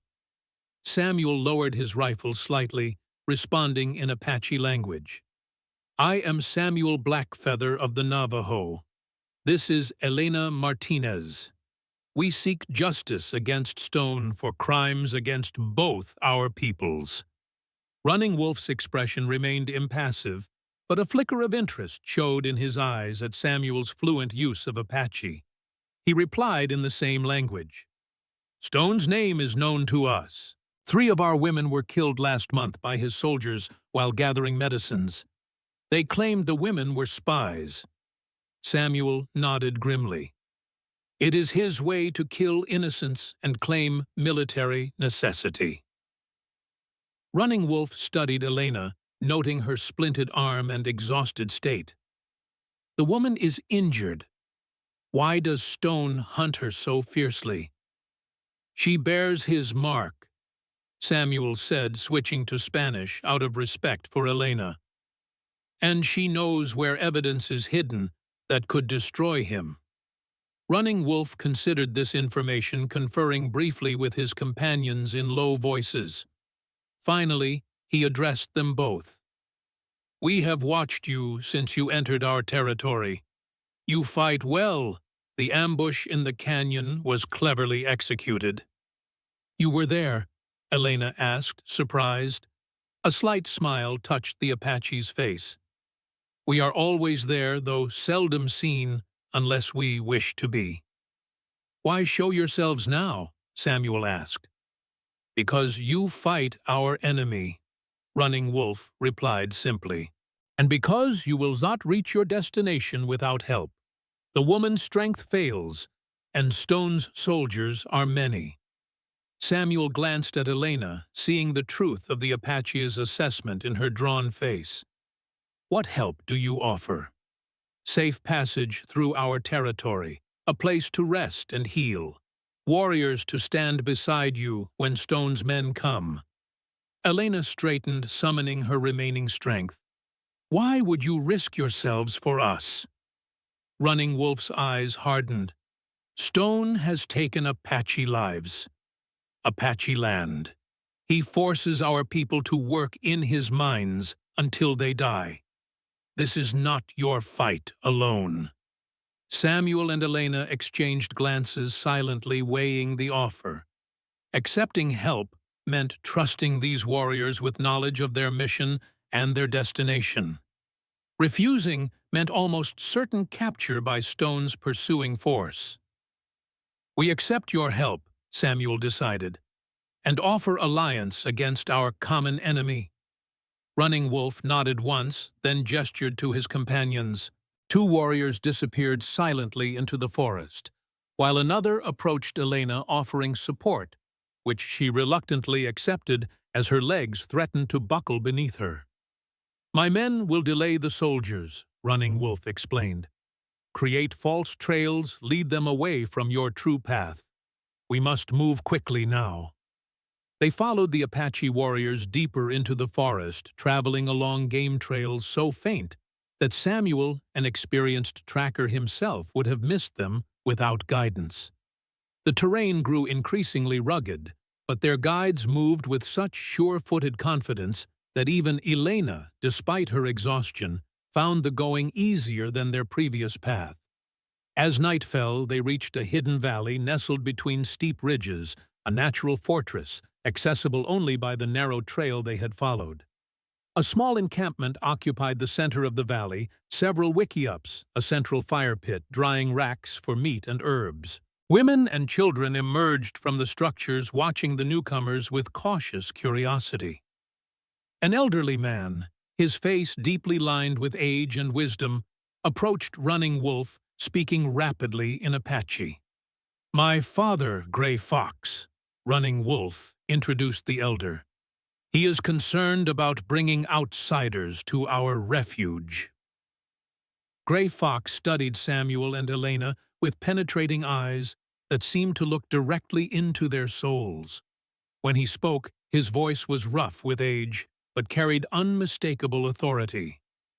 "The woman bears Stone's mark," he said in halting Spanish. "I have seen such brands before during the time of Spanish rule. A cruel practice marking humans like cattle." Elena met his gaze steadily. "I carry the mark, but am not defined by it." The old man nodded slowly, approval warming his stern features. "Well said. And you, Navajo, you walk with the bearing of a warrior, but the eyes of one who has seen too much death." "I have," Samuel acknowledged simply. Gray Fox turned to his son. "They may stay. The woman needs healing, and the soldiers will be searching the ridges by morning." Running Wolf nodded and guided them to a small wickiup near the edge of the encampment. "Rest here. Our healer will come to tend the woman's wounds." When they were alone in the simple shelter, Elena sank onto a bed of pine boughs covered with soft hides, her exhaustion finally overwhelming her stoicism. "Do you trust them?" she asked quietly. Samuel arranged their packs, keeping weapons within easy reach, despite the apparent welcome. "Running Wolf seems honorable, and they have more reason than most to hate Stone. But trust is a luxury in these times," Samuel finished. "We accept their help, gratefully remain vigilant, and remember our purpose." Elena nodded, then winced as movement jarred her injured arm. "The infection is worse," she admitted. "I can feel the heat of it." Before Samuel could respond, a shadow appeared at the entrance to their shelter, an elderly woman carrying a basket of herbs and medicines. She introduced herself as Morning Star, the tribe's healer, and immediately set to examining Elena's wounds with practiced hands. The diagnosis confirmed Samuel's fears. The infection in the brand had worsened despite Anna's treatments, and Elena's broken arm showed signs of improper healing due to their difficult journey. Morningstar clicked her tongue disapprovingly as she applied fresh poultices and adjusted the splint. "2 days rest," she pronounced firmly. "Minimum, or the fever will take her." Elena began to protest, but Samuel cut her off. "2 days," he agreed. "Stone's men will be searching the wrong areas, thanks to Running Wolf's warriors. We can afford the time." Once Morningstar had departed, Elena fixed Samuel with an accusing stare. "We can't delay. Every day increases the chance that Stone will find my father's cave." "And if you collapse from fever before we reach it, what then?" Samuel countered. 2 days of healing will make you stronger for what lies ahead. And it gives us time to learn what Running Wolf knows about Stone's operations in these mountains." Elena reluctantly conceded the point, the logic undeniable even through her frustration. 2 days, she agreed. No more. As night deepened around the Apache encampment, Samuel sat outside their wickiup watching the activity of the small community. Children were called in for the night, sentries took up positions on the ridges, cooking fires were banked to minimize visible smoke. Despite the ever-present threat of Stone's patrols, there was an atmosphere of calm efficiency, a people accustomed to living under threat but refusing to be defined by fear. Running Wolf joined him, offering a wooden cup of something hot and fragrant. "Pine needle tea," he explained. "Good for strength." Samuel accepted the drink with appropriate thanks. "Your people seem well organized for a hunting camp." "This is more than a hunting camp," Running Wolf admitted. "It is a refuge for those who escape Stone's mines, and a gathering place for warriors who oppose him." Samuel's interest sharpened. "You've been fighting Stone." "In our way. Small raids to free captives, attacks on supply wagons. Nothing that would bring his full force against us, but enough to be a constant thorn in his side." "How many people has he enslaved in the mines?" Running Wolf's face hardened. "At least 50 from Apache bands, more from Pueblo villages, some Mexican prisoners. All worked until they drop, then replaced with new captives. And the territorial authorities do nothing." A bitter laugh escaped the Apache warrior. "The territorial governor receives a share of the gold. The local marshal is Stone's cousin. The judge who travels this circuit takes bribes to dismiss any complaints." And it was the confirmation Samuel needed of what Elena had told him. Stone's corruption extended beyond military abuses into the very systems meant to provide justice and oversight. "Elena's father documented all of this," Samuel said. "Names, dates, financial arrangements. Everything needed to bring Stone to account before authorities who aren't corrupted." Running Wolf studied him skeptically. "And such authorities exist. In Santa Fe, perhaps not. But in Washington, where Stone's gold hasn't reached, there are still honest men with the power to act." Samuel wasn't entirely convinced of this himself, but the alternative that corruption was total and justice impossible was too bleak to contemplate. "Perhaps," Running Wolf conceded.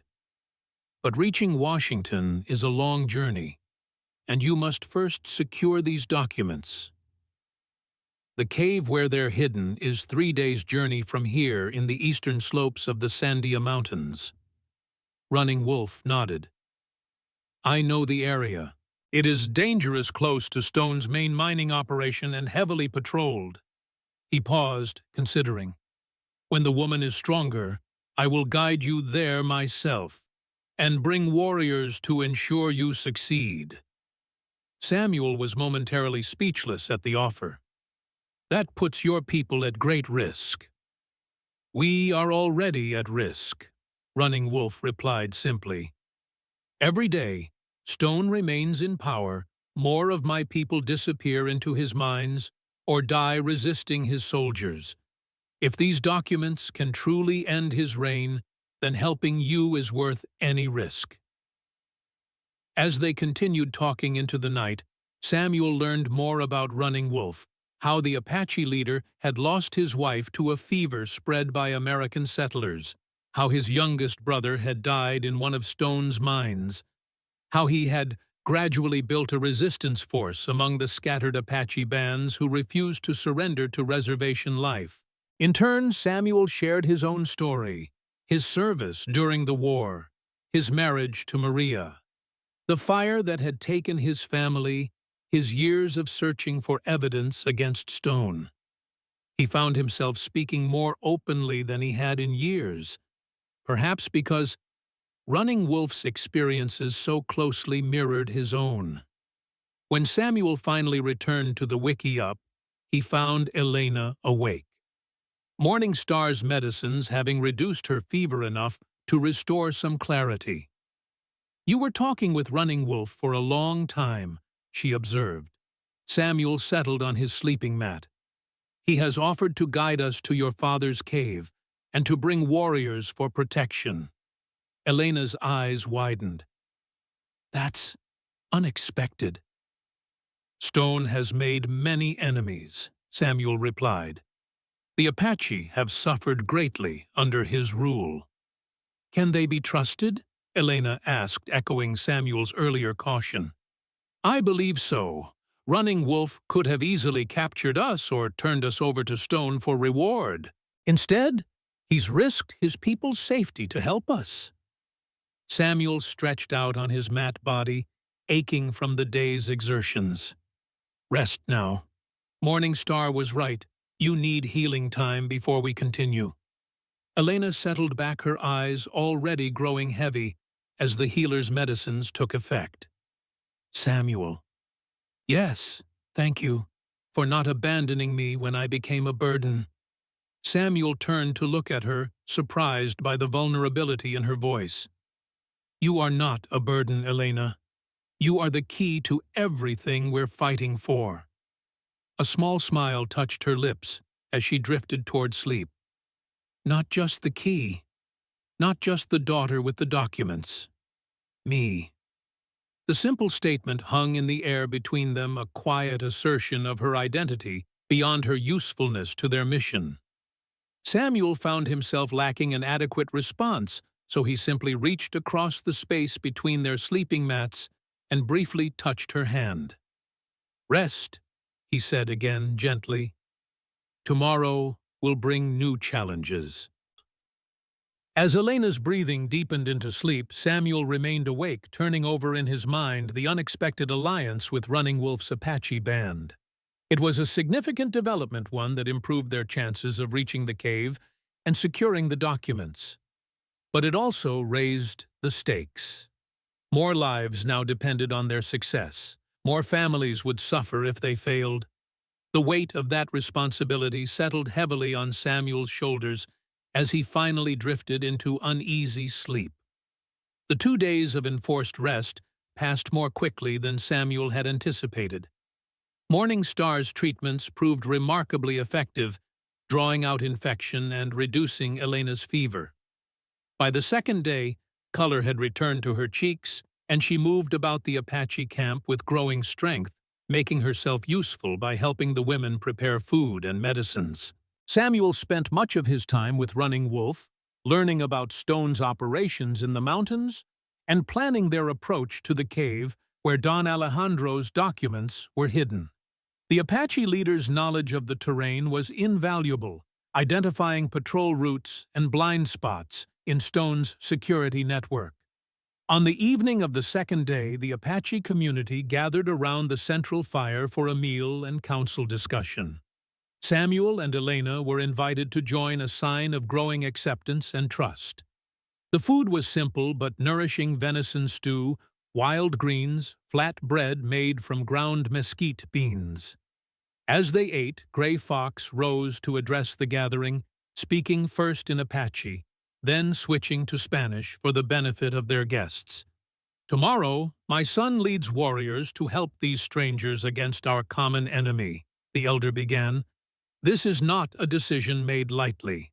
For generations, the Apache have fought alone, trusting no outsiders with our safety or our secrets." He paused, his aged eyes moving deliberately from face to face around the circle. "But these are not ordinary times. Stone and his soldiers threaten not just our hunting grounds or our pride, but our very existence as a people. They take our young men for their mines, kill our women. When they resist, drive us deeper into the mountains, away from the lands that have sustained us for generations." Gray Fox turned to face Samuel and Elena directly. "You seek justice, not just vengeance. Evidence that will expose Stone's crimes to those with power to stop him. This is a path the Apache have not considered, using the white man's own rules and papers against him." A hint of wry amusement touched the old man's face. "Perhaps an old dog can learn new tricks, as the Americans say." Soft laughter rippled through the gathering at this concession to American idiom from their traditional elder. "Running Wolf will lead 10 warriors to help you secure these documents and escape safely. But know this." Gray Fox's expression grew solemn again. "If you succeed, the struggle does not end. Papers alone cannot bring justice. Someone must carry them to power. Speak for those who cannot speak. Persist when obstacles arise." Elena rose to her feet, respectful but determined. "I will carry them," she promised. "I will speak for those Stone has silenced: Apache, Navajo, Mexican, all who have suffered under his cruelty. I will not rest until justice is done." Gray Fox studied her with penetrating intensity, then nodded slowly.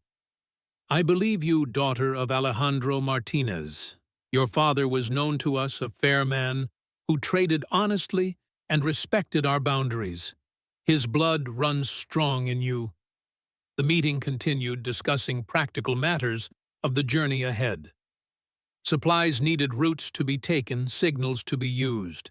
As the planning concluded, Running Wolf announced they would depart at first light, following a hidden trail that would bring them close to the cave while avoiding Stone's main patrols. Later, as Samuel and Elena prepared for sleep in their wickiup, she seemed unusually thoughtful, absently rubbing the spot on her thigh where Stone's brand lay beneath her clothing. "What is it?" Samuel asked, noticing the gesture. Elena hesitated, then spoke quietly. "Morning Star examined the brand again today. She said it could be altered. Additional marks could be added to change its meaning or erase its purpose." Elena's voice held a mixture of hope and uncertainty. "She offered to do this for me before we leave, a ceremony of reclamation," she called it. Samuel considered this. Among many indigenous peoples, marks on the body held deep spiritual significance. They could denote status, achievements, clan affiliations. The idea of transforming a mark of ownership into something empowering was profound. "Do you want this?" he asked simply. "I think I do," Elena admitted. "Not to hide what happened. I'll never forget what Stone did, but to take control of it, to make the mark mine rather than his." Samuel nodded, understanding. "Then you should accept her offer." "Would you?" Elena hesitated, then continued with determination. "Would you be there? The ceremony requires a witness who knows both the old story and the new." The request touched something deep within Samuel, a recognition of the trust Elena was placing in him, allowing him to witness her vulnerability and her transformation. Of course, he agreed, if Morning Star permits it. The ceremony took place in the pre-dawn darkness in a small lodge set apart from the main encampment. Morning Star had prepared the space with sweet-smelling herbs and small ceremonial items, carved stones, feathers, a bowl of clear water from the mountain spring. Elena sat cross-legged on a woven mat, wearing only a simple shift that left her branded thigh exposed. The mark stood out starkly against her skin, the wolf's head encircled by a silver ring symbol of stone's claimed ownership. Morning Star worked by the light of a small fire, her weathered hands steady as she prepared natural pigments and a bone needle for the ritual tattooing. Samuel sat opposite Elena, bearing witness as tradition required. This mark was put upon you without consent, a sign of another's claim. Morning Star began speaking in Spanish for Elena's benefit. Today we transform it, making it a symbol of your strength and survival. The old woman began her work, adding careful lines and symbols that incorporated the existing brand into a larger, more complex design. Elena winced occasionally, but made no sound as the needle repeatedly pierced her skin. As she worked, Morning Star spoke of transformation, how the butterfly emerges from the chrysalis, how fire both destroys and renews the forest, how wounds become scars that tell the story of a life fully lived. The process took over an hour, Morning Star working with meticulous precision, adding natural pigments that would permanently alter the appearance of the brand. When she finished, she washed the area with water infused with healing herbs, then sat back to allow Elena to see the result. What had been a stark symbol of ownership was now incorporated into a beautiful, complex design that spoke of strength and renewal. The wolf's head remained visible, but was now part of a larger pattern that suggested mountain peaks, flowing water, and rising sun, symbols of freedom and natural power. Now it tells your story, not his, Morning Star said simply. Tears welled in Elena's eyes as she traced the new design with gentle fingers. "Thank you," she whispered. Morning Star nodded in acknowledgement, then turned to Samuel. "The witness must speak the new meaning, so all will know." Samuel met Elena's gaze across the small fire, seeing in her eyes both vulnerability and newfound strength. Finding the right words felt momentous necessary. "This mark no longer speaks of ownership," he began slowly. "It speaks of survival against impossible odds, of courage that refuses to be broken, of a woman who carries within her the strength of mountains and the persistence of flowing water. Elena Martinez bears this mark not as stone's possession, but as testament to her own unbreakable spirit." Morning Star nodded approval, then completed the ceremony by binding the newly altered mark with a clean cloth soaked in medicines that would prevent infection and speed healing. As they left the ceremonial lodge, the eastern sky was just beginning to lighten with approaching dawn. Elena walked differently, her steps more confident, her bearing more assured, as if a weight had been lifted from her shoulders. "Thank you," she said quietly to Samuel, "for understanding why this mattered." "The mark is part of your story now," Samuel replied. "But you've taken control of what that story means." Elena studied his face in the growing light. "We all carry marks, Samuel. Some visible, some hidden. What matters is the meaning we give them." Her words struck closer to home than she could know. Samuel carried his own marks, the scars from the fire that had claimed his family, the deeper wounds to his spirit from years of guilt and seeking vengeance. Perhaps like Elena's brand, these too could be transformed into something that spoke of survival rather than loss. But such transformation would have to wait. The camp was stirring around them, preparations beginning for the day's journey. Running Wolf and his warriors were checking weapons and supplies, making ready to depart for the dangerous mission ahead. The path to justice called, and they must answer. The eastern slopes of the Sandia Mountains glowed crimson in the early morning light, as Running Wolf led their party along a narrow trail that zigzagged through pine forest and rocky outcroppings. 10 Apache warriors moved with practiced silence, their weapons ready but held low to avoid catching the sunlight. Samuel and Elena followed behind Running Wolf, each step bringing them closer to the cave where Don Alejandro's documents were hidden. "We approach Stone's territory," Running Wolf announced softly, pausing at a ridgeline that offered a view of the valley below. "The main mining operation lies there."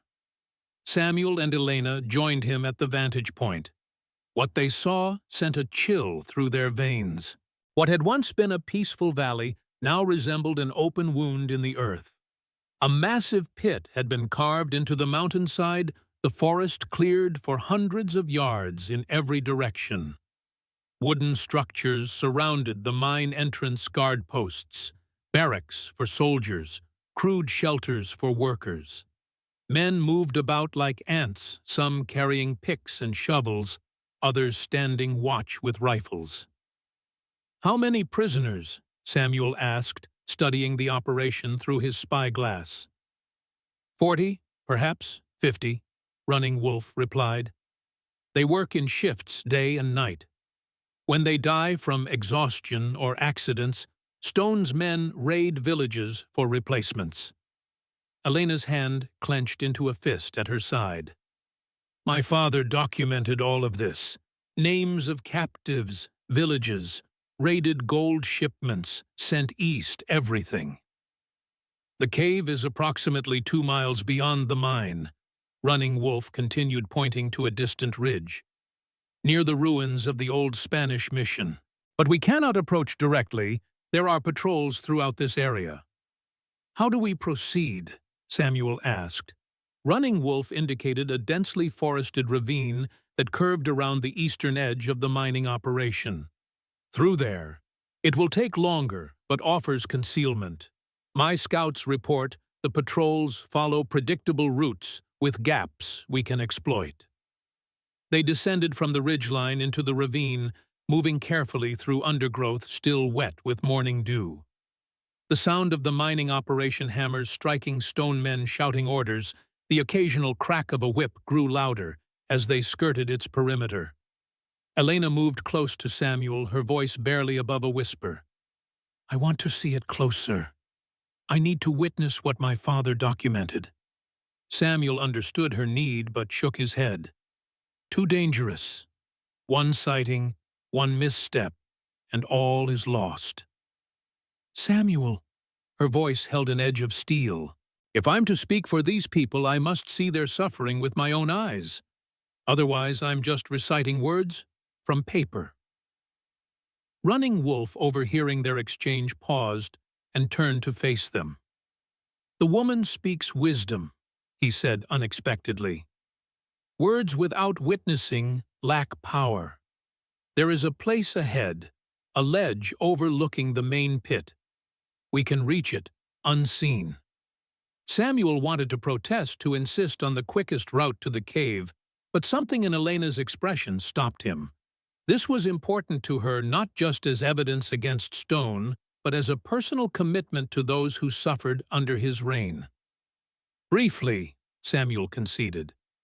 "No unnecessary risks." Running Wolf nodded and altered their course, leading them up a steep, rocky slope that offered access to the ledge he had mentioned. The climb was difficult, requiring them to use hands as well as feet on the steepest sections. Elena struggled but refused assistance, using her good arm and sheer determination to keep pace. At the top, they found themselves on a narrow outcropping of rock that provided an unobstructed view of the mining operation below. What had been distant shapes from their previous vantage point now became devastatingly clear. The workers' prisoners, more accurately, were a mixture of Apache Navajo Pueblo and Mexican men, their bodies thin from malnutrition, backs scarred from whippings. They labored under the watchful eyes of armed guards, breaking rocks, hauling ore, operating primitive sluices, to separate gold from gravel. Some were chained together in pairs, others wore iron collars with tags that identified them by number rather than name. My God, Elena breathed, her face pale with horror. It's worse than my father described. Stone expanded operations in the past year, Running Wolf explained grimly. Since the war ended, he has had more soldiers at his disposal, fewer questions from superiors. Samuel studied the operation with the analytical eye of a former scout. Security is substantial. 20 guards visible, probably more inside the mine itself and at the barracks. Regular patrols along the perimeter. Yet still they escape, Running Wolf said with quiet pride. Our people find ways even from such places. That is how we learned of Stone's operation from those who fled and found their way to our camp. Elena continued to watch, her expression hardening from horror to resolve. This ends, she said, her voice low but intense. Whatever it takes, whatever the cost to me personally, this abomination ends. Samuel recognized the transformation occurring within her, the same shift he had experienced years ago when personal grief crystallized into a deeper commitment to justice. Elena was no longer just seeking vengeance for her family. She was accepting a broader responsibility to all of Stone's victims. We should move on, Running Wolf urged after several minutes. Patrols will pass this area soon. They descended the rocky slope and resumed their journey through the ravine, moving parallel to the mining operation, but maintaining sufficient distance to avoid detection. The sounds of human suffering gradually faded behind them, though the memory remained etched in their minds. By midday, they had reached the far side of the mining complex and began the final approach to the Spanish mission ruins. The landscape changed subtly, pine forest giving way to more open terrain with scattered juniper trees and massive rock formations carved by centuries of wind and water. Running Wolf called a halt at a small spring, allowing them to rest briefly and refill water skins. The mission lies just beyond that ridge, he said, indicating a rocky outcropping ahead. But we must be cautious. Stone's men sometimes use the ruins for shelter during patrols. The cave isn't at the mission itself, Elena clarified. It's about a quarter-mile east in a formation my father called the Sentinel, a tall spire of rock with smaller boulders at its base. Samuel nodded. I know the formation. Used it as a landmark during the war. They moved forward with increased caution, Running Wolf sending 2 warriors ahead as scouts, while the main group followed at a distance. The mission ruins came into view, gradually crumbling adobe walls, the remains of a bell tower, stone foundations overgrown with vegetation. The structure had been abandoned for generations, yet still emanated a sense of solemn dignity. The scouts returned with welcome news. The ruins were currently unoccupied, with no sign of recent patrol activity. Still, Running Wolf insisted on positioning warriors at strategic points around the area before allowing Samuel and Elena to continue toward the cave. The Sentinel stood, as Elena had described, a natural spire of red sandstone rising some 50 feet from the surrounding terrain, with a jumble of massive boulders clustered around its base. From a distance, it resembled a hooded figure standing watch over the landscape.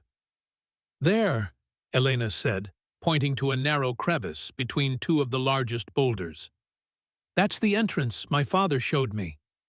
They approached, cautiously alert for any sign that others might have discovered the hiding place. The crevice was just wide enough for a person to slip through sideways, leading into darkness beyond. Samuel went first, pistol ready, while Elena followed close behind. Inside, the space opened into a small cavern, perhaps 15 feet across at its widest point, with a ceiling just high enough to stand upright. Shafts of sunlight penetrated through cracks in the rock overhead, providing enough illumination to see without torches. Where exactly are the documents hidden? Samuel asked, scanning the seemingly empty chamber. Elena moved to the far wall, examining the rock face carefully. There should be a natural shelf. Yes, here. She reached into a narrow horizontal crevice about shoulder height, feeling around until her fingers found what they sought. "Help me with this." Together they removed a small stone chest from its hiding place, a sturdy wooden box reinforced with iron bands and sealed with a complex lock. Elena pulled a key from a leather pouch around her neck. "My father gave me this before the attack. Said if anything happened to him, I should retrieve the chest and take it to Don Miguel Herrera in Santa Fe." Her fingers trembled slightly as she inserted the key, the finality of the moment weighing on her. This was the culmination of their dangerous journey, the prize that had cost so many lives, including her family's. The lock opened with a soft click. Elena lifted the lid.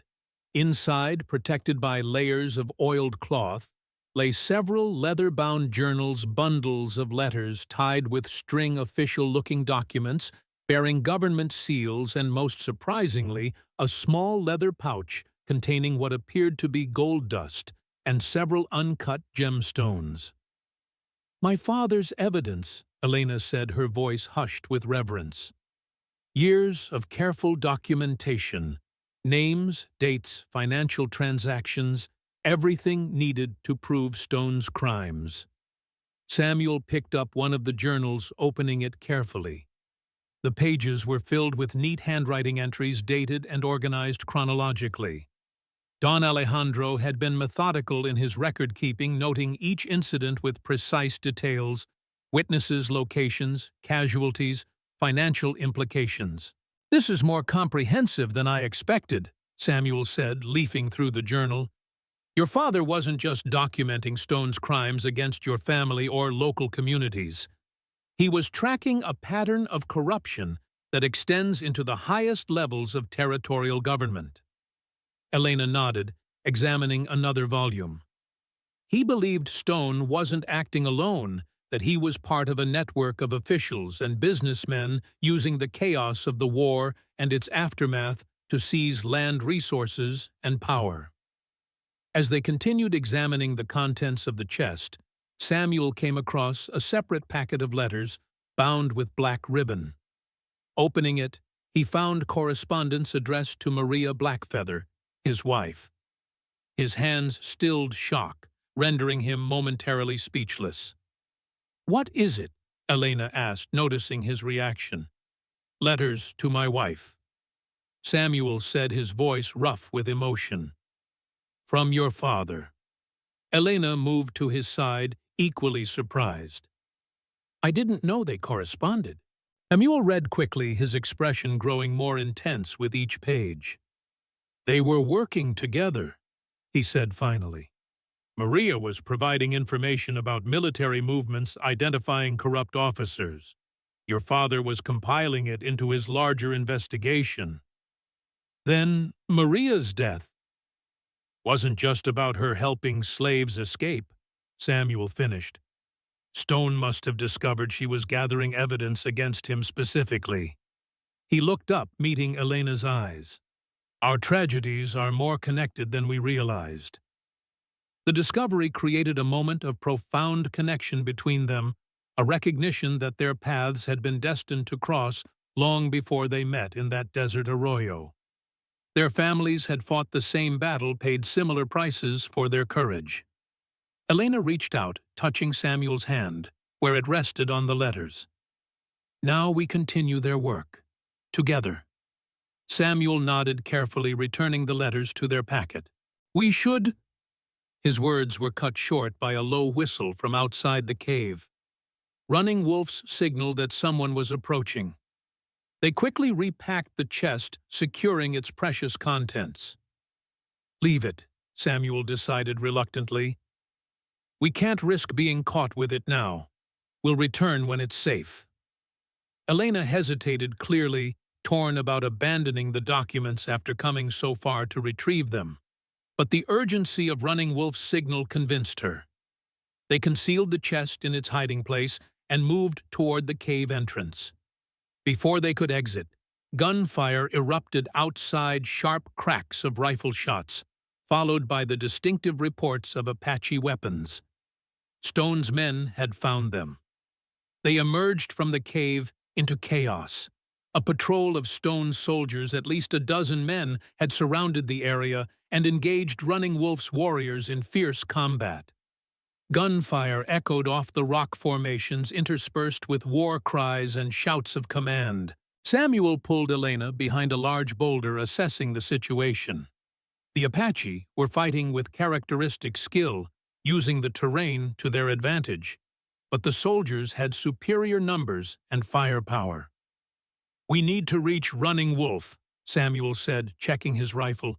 "Stay low. Move when I move." They began making their way toward a cluster of junipers, where they had last seen the Apache leader, darting from cover to cover between bursts of gunfire. Halfway there, a soldier appeared suddenly from behind a rock formation rifle, aimed directly at Elena. Samuel fired first, his shot striking the man in the shoulder and spinning him to the ground. Other soldiers turned at the sound, spotting the pair and adjusting their fire toward this new threat. Bullets struck the rocks around them as they dived for cover behind a fallen log. They were pinned down, unable to move forward or retreat without exposing themselves to a hail of lead. "We're trapped," Elena said, her voice remarkably steady, despite the danger. Samuel scanned their surroundings, looking for any path to safety. "If we can reach that ravine to our left, we might be able to circle around behind them." Before they could attempt the risky maneuver, a new voice rang out above the gunfire, commanding authoritative. "Hold your fire, I want the woman alive." The shooting from the soldiers diminished immediately, though the Apache continued their attack from various positions around the battlefield. Samuel risked a glance over the log and saw a figure on horseback approaching from the direction of the mission ruins, a man in a cavalry officer's uniform, his bearing unmistakable even at a distance. "Stone!" Samuel breathed, his grip tightening on his rifle. Elena's face hardened. He came himself. Colonel Thaddeus Stone rode calmly through the battlefield, apparently unconcerned about stray bullets or Apache arrows. He was a striking figure, tall, broad-shouldered, with a neatly trimmed silver beard, and the confident posture of a man accustomed to absolute authority.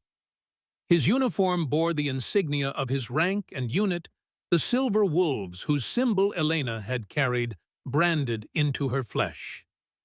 "Elena Martinez!" Stone called out, his voice carrying easily over the diminished gunfire. "I know you're here. Show yourself, and I'll spare your Navajo friend and these Apache savages." Samuel and Elena exchanged glances, both recognizing the lie in his offer.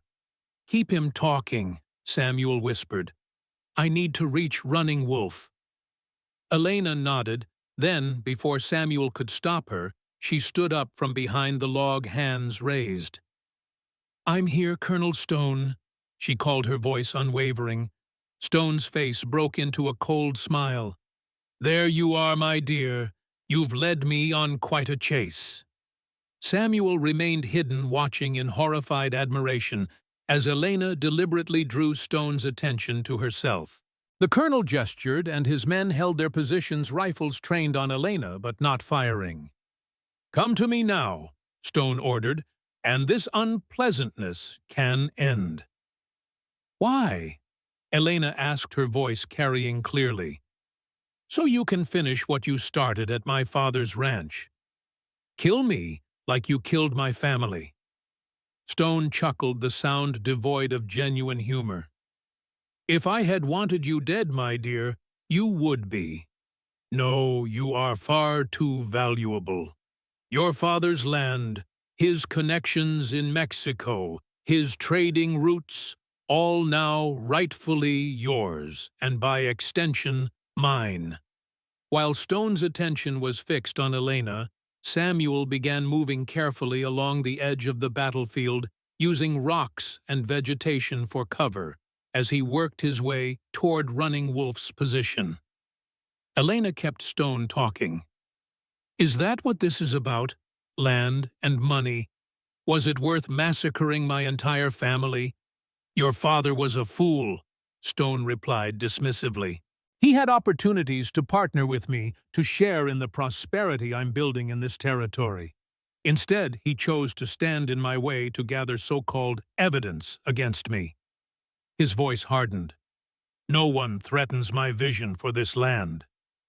"Your vision?" Elena's voice dripped with contempt. "Slavery, massacres, corruption. That's not vision, Colonel. It's barbarism dressed in a uniform." Samuel reached Running Wolf's position behind a cluster of boulders. The Apache leader was wounded. A bullet had grazed his temple, leaving a bloody furrow across his scalp, but still fighting, directing his warriors with hand signals. "Stone is here," Samuel said unnecessarily. Running Wolf nodded grimly. "We are outnumbered. More soldiers approach from the mine. I heard their signal." "We need to get Elena out of there," Samuel said, peering around the boulder at the standoff between Elena and Stone. "I have a plan," Running Wolf replied. "But you must reach the woman first." As they conferred quickly, Stone continued his conversation with Elena, his patience visibly wearing thin. "Enough talk," the colonel said. "Come with me now, or I'll have my men open fire. Your death would be inconvenient, but not insurmountable. Your land would revert to territorial authority, which coincidentally answers to me." Elena stood her ground. "I'm not afraid to die, Colonel, but you should be afraid to live when justice finally finds you." Stone's expression darkened. "Justice. In this territory, I am justice." He raised his hand, preparing to signal his men to fire. At that moment, Running Wolf gave a piercing whistle. His warriors immediately launched a coordinated attack from multiple positions, concentrating their fire on Stone and the soldiers nearest him. The colonel's horse reared in panic as bullets struck the ground around it. In the confusion, Samuel sprinted from cover, reaching Elena and pulling her down just as Stone's men returned fire. They crawled rapidly toward a nearby ravine, bullets kicking up dirt around them. "The documents!" Elena gasped as they slid into the relative safety of the ravine. "We can't leave them." "We'll come back," Samuel promised. "Right now, we need to survive." Running Wolf and 3 warriors joined them in the ravine, moving in a crouch to avoid the bullets that occasionally whizzed overhead. "My men will cover our retreat," the Apache leader explained. "There is a path through these ravines that leads to the high country. Stone's men won't follow us there. The terrain is too difficult for horses." "What about the others?" Elena asked, concerned for the warriors still fighting. "They know where to meet us," Running Wolf assured her. "Now we must move quickly." They began making their way through the network of ravines, the sounds of battle gradually fading behind them. The narrow passages twisted and turned occasionally, opening into small clearings before narrowing again. In some places, the walls rose so high on either side that only a strip of sky was visible overhead. After nearly an hour of hard travel, they paused in a wider section of the ravine where a small spring provided fresh water. As they refilled canteens and tended to minor wounds, one of Running Wolf's scouts returned with troubling news. "Stone has sent riders to all the settlements," the warrior reported. "Santa Fe, Albuquerque, Las Vegas, offering rewards for our capture." "He's cutting off our escape routes," Samuel realized, "making it impossible for us to reach any settlement with the documents." "There is worse news," the scout continued gravely. "The young soldier Cooper spoke with one of our people in Las Vegas. Don Miguel Herrera was arrested 3 days ago on charges of sedition." Elena's face paled. "Don Miguel, he was my father's closest friend, the one person he trusted to help us use the evidence against Stone. And Stone is eliminating anyone who might help us, Samuel said grimly. He knows about the documents. He must have tortured the information out of Don Miguel. But he hasn't found them yet, Elena pointed out. If he had, he wouldn't still be hunting us. Running Wolf nodded agreement. The cave remains our objective. We must return when it is safe, retrieve the documents, and find another ally who can use them. Who? Elena asked. If Don Miguel is arrested, who else can we trust with this? Samuel considered the question carefully. Their options were severely limited. Stone's influence extended throughout the territory, his network of corrupt officials and intimidated citizens making it nearly impossible to find someone both willing and able to act on the evidence. There is a newspaper editor in Santa Fe, he said finally. James Morrison. He's been writing articles critical of the territorial administration for years. He might be willing to publish the evidence, even knowing the risk. Morrison, Running Wolf repeated thoughtfully. I know this name. He wrote about the treatment of Apache prisoners last year. A man with courage. Can we trust him? Elena asked. We have few other options, Samuel replied honestly. But, yes, I believe Morrison would publish the truth regardless of the consequences. Their discussion was interrupted by the return of another scout, his expression grim. Stone's men have found our trail, he reported. They follow on foot, 20 soldiers, perhaps more. Running Wolf rose immediately. We continue north into the high country. The soldiers will struggle with the altitude and terrain. They resumed their journey following the ravine until it began to ascend more steeply, eventually emerging onto a pine-covered slope that offered their first view of the surrounding landscape. Behind them, the sprawling operations of Stone's mine were visible in the distance. Ahead lay increasingly rugged terrain, the high country that Running Wolf had mentioned, where peaks rose above the tree line and summer snow still clung to shadowed ravines. As they climbed higher, the air grew noticeably thinner and cooler. Elena struggled with the ascent, her injured arm and recent fever sapping her strength. Samuel stayed close, offering support when needed, but respecting her determination to continue under her own power whenever possible. By late afternoon, they had reached a high meadow surrounded by ancient bristlecone pines, gnarled, wind-twisted trees that had survived centuries of harsh conditions. Running Wolf called a halt, allowing the group to rest while scouts monitored their back trail. Stone's men continue to follow, he reported after conferring with his warriors. They are persistent. Stone himself? Samuel asked. Running Wolf shook his head. He returned to the mine, but he sent his best trackers, men who have hunted Apache before. Samuel nodded grimly.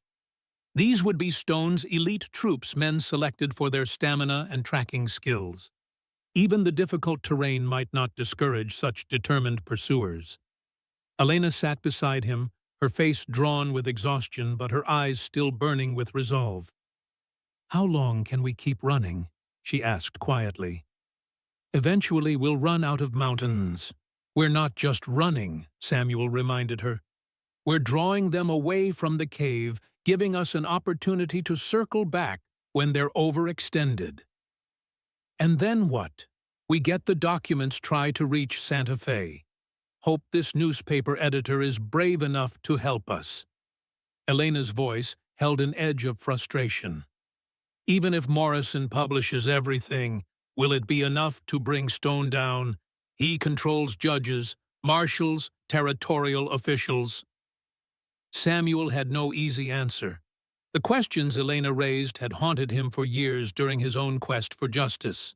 How could one fight a system where corruption had become so deeply embedded? Running Wolf joined them, having overheard their conversation.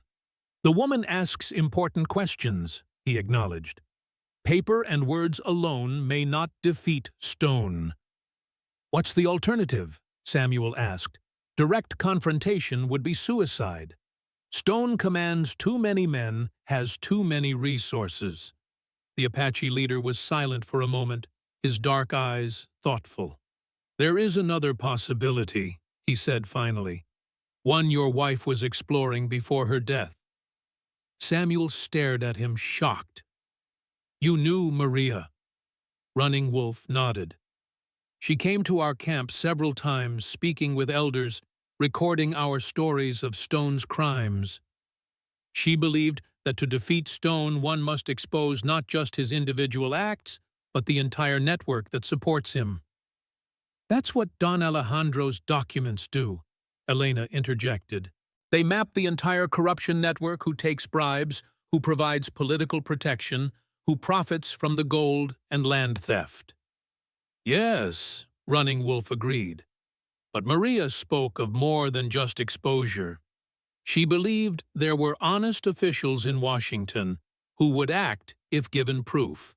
Military commanders who would not tolerate Stone's abuse of power, government agents tasked with protecting indigenous peoples." Samuel absorbed this revelation with growing wonder. "She never told me the full extent of her work," he said quietly. "She was protecting me." "She knew the danger," Running Wolf confirmed. "Stone had already threatened her once when she asked too many questions about a massacred Pueblo village." This new information shifted Samuel's understanding of Maria's death, and by extension, his entire mission. She hadn't been killed simply for helping escaped slaves. She had been systematically building a case against Stone and his entire network, just as Don Alejandro had been doing. Maria and Don Alejandro were working together, Samuel realized aloud. Their evidence combined would be impossible to ignore or dismiss. "And now that task falls to us," Elena said, reaching out to touch Samuel's arm gently, to finish what they started. The moment of connection between them was interrupted by the return of a scout, his expression urgent. "Soldiers approach from the east as well," he reported. "They have circled around to cut off our path to the north." Running Wolf frowned. "Stone is more clever than I expected. He anticipates our movements." A terrible suspicion began to form in Samuel's mind. "Or someone is informing him of our plans." The Apache leader's eyes narrowed. "You suggest a traitor among us? How else would Stone know to send men to block our northern route? How did he find us so quickly at the cave?" Samuel looked around at their small group, the uncomfortable question hanging in the air. Elena spoke the thought they were all considering. "Someone betrayed us."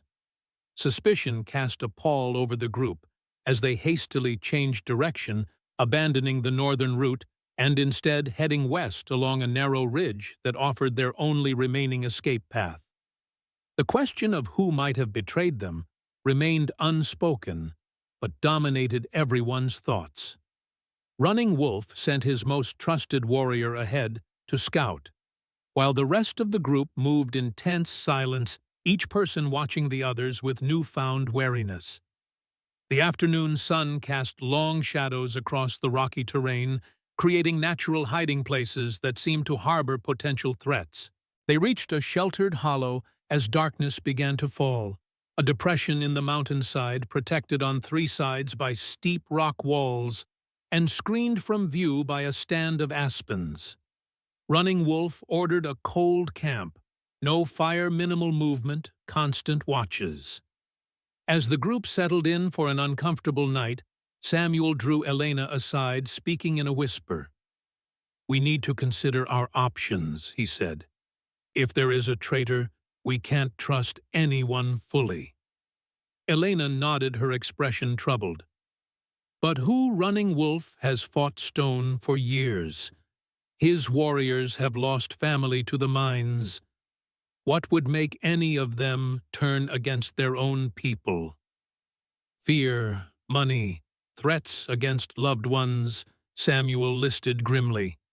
"Stone has many ways to turn a person." They fell silent as one of the Apache warriors approached, offering them dried meat and pine nuts from the group's dwindling supplies. When he had moved on, Elena leaned closer to Samuel. "What do we do?" "We separate from the group," Samuel decided. "Tomorrow, before dawn.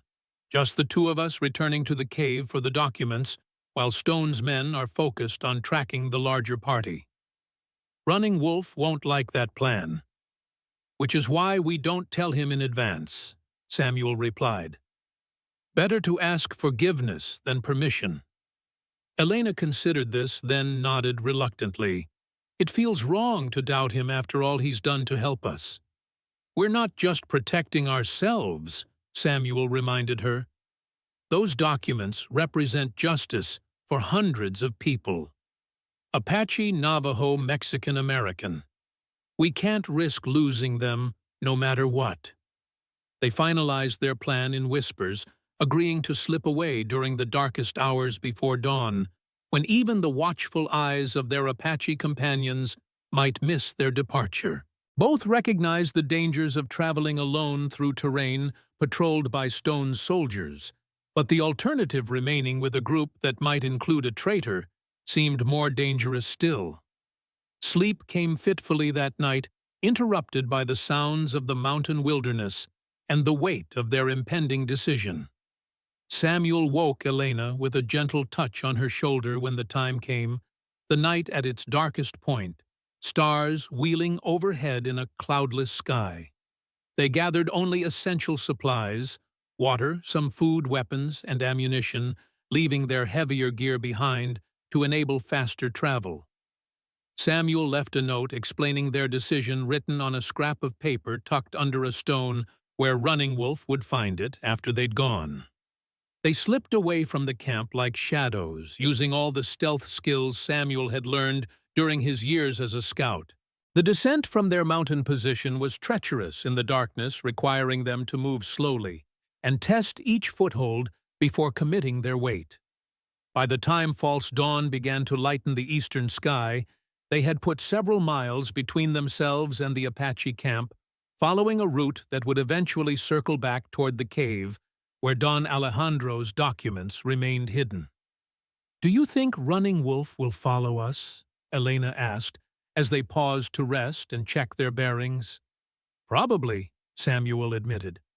"But he'll have to divide his forces, some to continue leading Stone's men away, others to track us. Either way, it buys us time."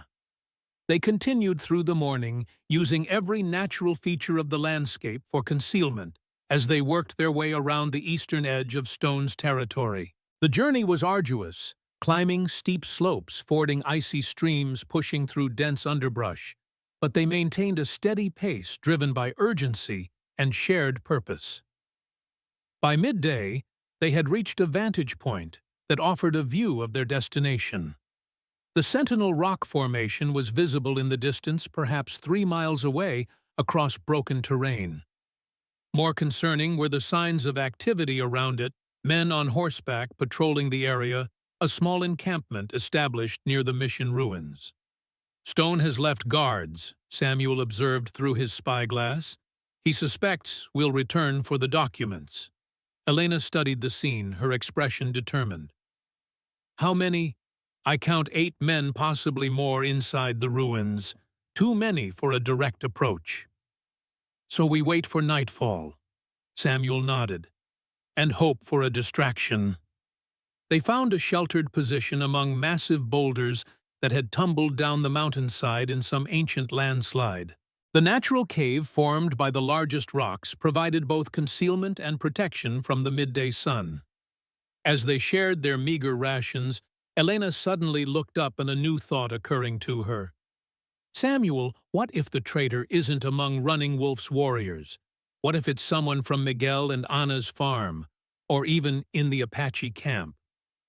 Samuel considered this possibility. "Stone has spies everywhere. It could be anyone who knew of our plans." "Which means our current plan might also be compromised," Elena concluded.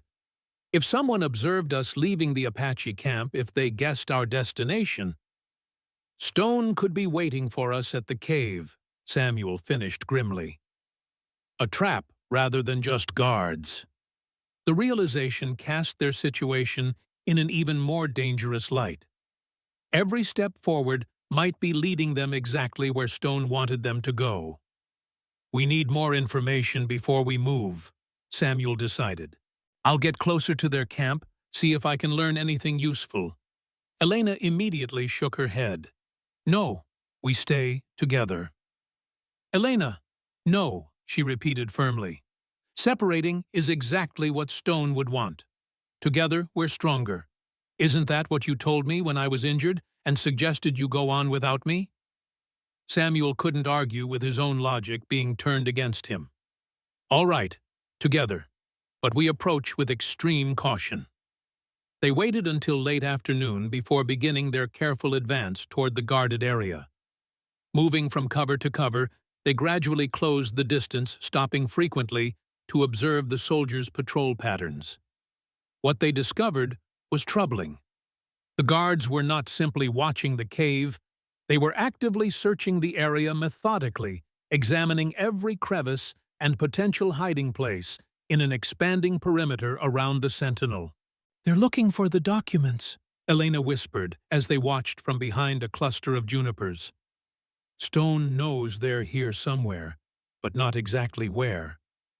Don Miguel didn't tell them the precise location, Samuel concluded, despite whatever they did to him. "Or they didn't believe him," Elena added. "My father was clever. He may have created decoys, false hiding places." They continued observing until dusk began to settle over the landscape. The fading light creating longer shadows and deeper patches of darkness that would aid their approach. The soldiers lit torches, continuing their search with greater difficulty in the growing gloom. Samuel and Elena used this cover to move closer, eventually reaching a position less than 100 yards from the sentinel. From this vantage point, they could hear fragments of conversation among the soldiers. "Waste of time. Colonel says keep searching. Supposed to be gold." The mention of gold caught their attention. Samuel and Elena exchanged glances, a new understanding dawning between them. "Stone thinks the chest contains gold," Samuel whispered. "He doesn't know about the documents at all." Don Miguel must have told him only part of the truth, Elena realized. That my father had hidden a valuable chest in the cave.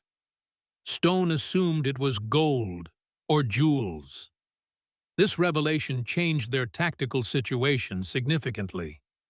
The soldiers weren't lying in wait for them, specifically they were searching for treasure. It might be possible to retrieve the documents while the guards were focused elsewhere. As they prepared to make their final approach under cover of darkness, a new sound reached them. Horses approaching from the east, moving at speed. Within minutes, a group of riders appeared, led by a figure they both recognized immediately. "Stone." Samuel breathed instinctively, pulling Elena deeper into the shadows. The colonel dismounted at the soldiers' camp, his bearing radiating irritation even at a distance. He began berating the officer in charge, his voice carrying clearly through the evening air. "Nothing. You've been searching for an entire day and found nothing. Sir, we've covered every inch of the area. If there's a chest of gold here, it's extremely well hidden." Stone paced angrily. "It's here. The Mexican swore it before he died." Samuel felt Elena stiffen beside him at these words. Don Miguel was dead, presumably after being tortured for information about the chest's location. "We'll continue searching, sir," the officer assured Stone. "Perhaps with more men."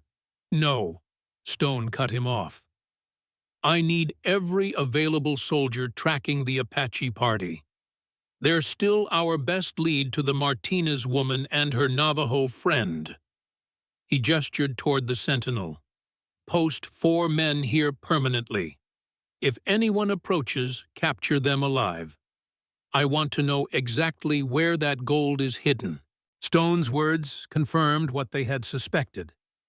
He was dividing his forces, focusing primarily on Running Wolf's group, while maintaining a smaller presence at the cave site. It was both a challenge and an opportunity. As Stone remounted and prepared to depart with most of the soldiers, Elena gripped Samuel's arm. "We need to create a distraction," she whispered urgently. "This is our best chance to reach the cave while most of the men are leaving." Samuel nodded, scanning their surroundings for anything they could use. His gaze settled on the soldiers' horses, tethered at the edge of the camp. "The horses," he said. "If they're spooked, it would create confusion, draw attention away from the sentinel." "How do we spook them from here?" Samuel removed his rifle from its sling. "A shot fired close to them should do it, not hitting any just near enough to panic them." "The sound will alert everyone in the area," Elena warned. "Yes, but in the confusion we might reach the cave entrance. It's a gamble, but with Stone present I don't see a better opportunity." Elena nodded her agreement. "Do it." Samuel took careful aim, not at the horses themselves, but at the ground near them. When he fired, the effect was immediate and dramatic. The horses reared and bucked in terror, breaking their tethers and scattering in all directions. Soldiers scrambled to catch them, shouting orders and colliding with each other in the growing darkness. Stone's voice rose above the chaos, demanding order, but the confusion only increased as loose horses ran through the camp, knocking over equipment and creating a scene of perfect disorder. "Now," Samuel whispered, and they sprinted toward the sentinel, using the distraction to cover their approach. They reached the crevice that formed the cave entrance without being spotted, slipping inside just as order began to be restored in the camp outside. Inside the cave, darkness enveloped them completely, a blessing that hid them from pursuit, but also a challenge for retrieving the chest. "Can you find it in the dark?" Samuel asked, his voice barely audible. "Yes," Elena replied with certainty. "My father made me practice blindfolded in case I ever needed to retrieve it at night." She moved confidently through the darkness, her fingers tracing the contours of the rock wall until she found the natural shelf where the chest was hidden. The wooden box felt reassuringly solid in her hands as she carefully removed it from its hiding place. "I have it," she whispered triumphantly. Outside, they could hear Stone ordering a search of the immediate area, including the cave. They had minutes at most before soldiers would investigate the entrance. "Is there another way out?" Samuel asked urgently. "Yes," Elena responded, surprising him. "My father showed me. There's a narrow tunnel at the back that emerges on the far side of the formation. It's tight, but passable." She led the way, still carrying the precious chest, to a section of the cave that appeared to be a solid wall. Feeling along its base revealed a small opening barely large enough for a person to squeeze through. "I'll go first," Elena said, pushing the chest ahead of her into the tunnel. "Follow close behind." The passage was claustrophobically narrow, forcing them to crawl on hands and knees through cold, damp stone. In places, the ceiling dropped so low they had to wriggle forward on their bellies, pushing the chest ahead of them inch by painful inch. After what seemed an eternity, Elena felt cool night air on her face. The tunnel widened slightly before opening onto a steep slope on the far side of the sentinel, well away from the soldiers' camp. They emerged cautiously, listening for any sign that their escape had been detected. The sounds of the continuing search came from the opposite side of the rock formation, suggesting they had a brief window to put distance between themselves and their pursuers.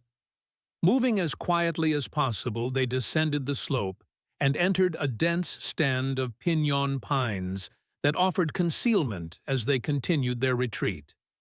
Only when they had put nearly a mile between themselves and the sentinel did they pause to catch their breath and examine their prize. The chest was intact, its contents undisturbed. Elena ran her fingers over the wooden surface almost reverently. "We did it," she said, her voice mixed with wonder and relief. "We actually did it." "Now we need to reach Santa Fe," Samuel reminded her. Find Morrison before Stone realizes what we have. Elena nodded, but her expression remained troubled. Samuel, when Stone said Don Miguel died, I know. Samuel's voice was gentle but firm. One more crime Stone will answer for when justice finally comes. They allowed themselves only a brief rest before continuing their journey, now heading south toward Santa Fe. The city lay nearly 60 miles away, a journey of several days through territory Stone controlled. With the documents finally in their possession, the most dangerous phase of their mission had begun. Dawn found them sheltered in a small canyon, having traveled through most of the night to put distance between themselves and Stone's searching soldiers. The chest containing Don Alejandro's documents rested between them like a talisman, physical proof of all they had risked and lost in their quest for justice. We should examine the contents more carefully, Elena suggested, as they shared a meager breakfast of dried meat and piñon nuts. My father may have included information about safe routes or allies we could contact. Samuel agreed, and Elena unlocked the chest, carefully removing its contents and organizing them on a flat rock. The collection was even more extensive than their brief examination in the cave had revealed: 5 leather-bound journals, numerous packets of letters, and official documents, maps marked with locations of mines and massacres, sworn statements from witnesses, and financial records showing the flow of gold from Stone's operations into the pockets of territorial officials. Most surprising was a sealed envelope addressed to Elena in her father's handwriting. She opened it with trembling fingers, finding a letter dated just days before the attack on their ranch. My dearest daughter, she read aloud, her voice catching with emotion. If you are reading this, then my fears have been realized, and I am no longer able to complete the work I began. The evidence contained in this chest represents years of careful documentation of crimes that go beyond one man's cruelty to reveal a system of corruption that threatens the very future of this territory. She paused, composing herself before continuing. Colonel Stone is but the most visible face of this corruption. Behind him stand powerful men in Santa Fe, Washington, and even Mexico City, who profit from his actions while maintaining the appearance of respectability. Their names and connections are detailed in the blue journal. Samuel picked up the blue leather volume, opening it to find meticulous documentation of what amounted to a conspiracy territorial judges who dismissed cases against Stone in exchange for gold government officials who looked the other way, while indigenous people were enslaved businessmen who financed the operations in return for percentages of the profits. This goes higher than I imagined, Samuel said, turning pages filled with names, dates, and specific incidents. Elena continued reading her father's letter. Trust no one in official positions of authority within the territory. Take these documents to James Morrison at the Santa Fe Gazette. He is one of the few journalists with both the courage to publish the truth and the connections to ensure it reaches Washington. Morrison can contact General William Harney, who commands the military department of the West. Harney and Stone have a history of conflict, and the general would welcome legitimate cause to investigate his former subordinate. Samuel looked up sharply at the mention of General Harney. I know of him. Respected career officer, harsh disciplinarian, but honest by reputation. If anyone in the military would move against Stone, it would be Harney. Elena nodded, returning to the letter. The journey to Santa Fe will be dangerous. Stone controls the main roads and has informants in every settlement. Use the map marked with the green seal. It shows hidden trails used by traders during the Spanish period, most now forgotten, but still passable. Elena, my beloved daughter, I am sorry to place this burden upon you. Know that whatever happens, your mother and I are proud of the woman you have become. May God protect you and guide those who help you. With all my love, your father, Alejandro Martinez. Tears streamed down Elena's face as she finished reading. Samuel gave her a moment to compose herself. Understanding the complex emotions, the letter must have stirred grief for her lost family, pride in her father's courage, determination to complete his mission. When she looked up again, her eyes were clear and resolute. "The map with the green seal," she said, searching through the documents until she found it, a carefully drawn chart of the territory showing faint trails and paths that circumvented the main roads. Samuel studied it closely. This could work. These old trails would be difficult for mounted patrols to follow, and Stone likely doesn't know of their existence. "But it will take longer," Elena pointed out. "At least 5 days to Santa Fe, maybe more." "Better slow and safe than quick and captured," Samuel replied. "We have the documents now. Time is less critical than security." They repacked the chest with Elena, keeping her father's letter and the map with the green seal separate for reference during their journey. The route would take them southeast through rugged country that saw few travelers in the modern era, but had once been well used by Spanish missionaries and traders. As they prepared to depart, Samuel noticed Elena studying him with an unreadable expression. "What is it?" he asked. "I was thinking about how strange life is," she replied. "A month ago, I was a rancher's daughter planning for a harvest festival. Now I'm a fugitive, carrying evidence of government corruption, traveling with a Navajo warrior I barely knew existed." A small, sad smile touched her lips. "And yet somehow, it feels like this was always my path, that everything in my life was preparing me for this mission." Samuel understood her sentiment better than she knew. His own journey from tribal scout to soldier to grieving widower to avenging fighter had led him inexorably to this moment, this partnership, this cause that had become larger than his personal quest for vengeance. "Perhaps it was," he said simply, "for both of us." They traveled through the day, following the ancient trails marked on Don Alejandro's map.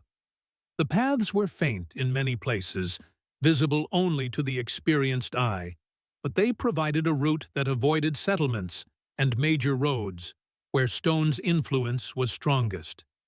By evening, they had covered perhaps 10 miles less than they might have managed on established trails, but with significantly reduced risk of encounter.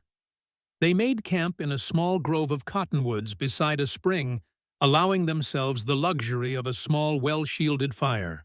As night settled around them, Elena opened the chest, again drawn to examine more of her father's meticulously gathered evidence. She selected one of the journals, seemingly at random, but as she began to read, her expression changed from interest to shock. "Samuel," she said, her voice strained, "you need to see this." He moved to her side, looking over her shoulder at the open journal. The entry she indicated was dated 5 years earlier, around the time of the fire that had claimed Samuel's family. "Investigation into the death of Maria Blackfeather and child," Samuel read aloud, his voice growing hoarse as he continued.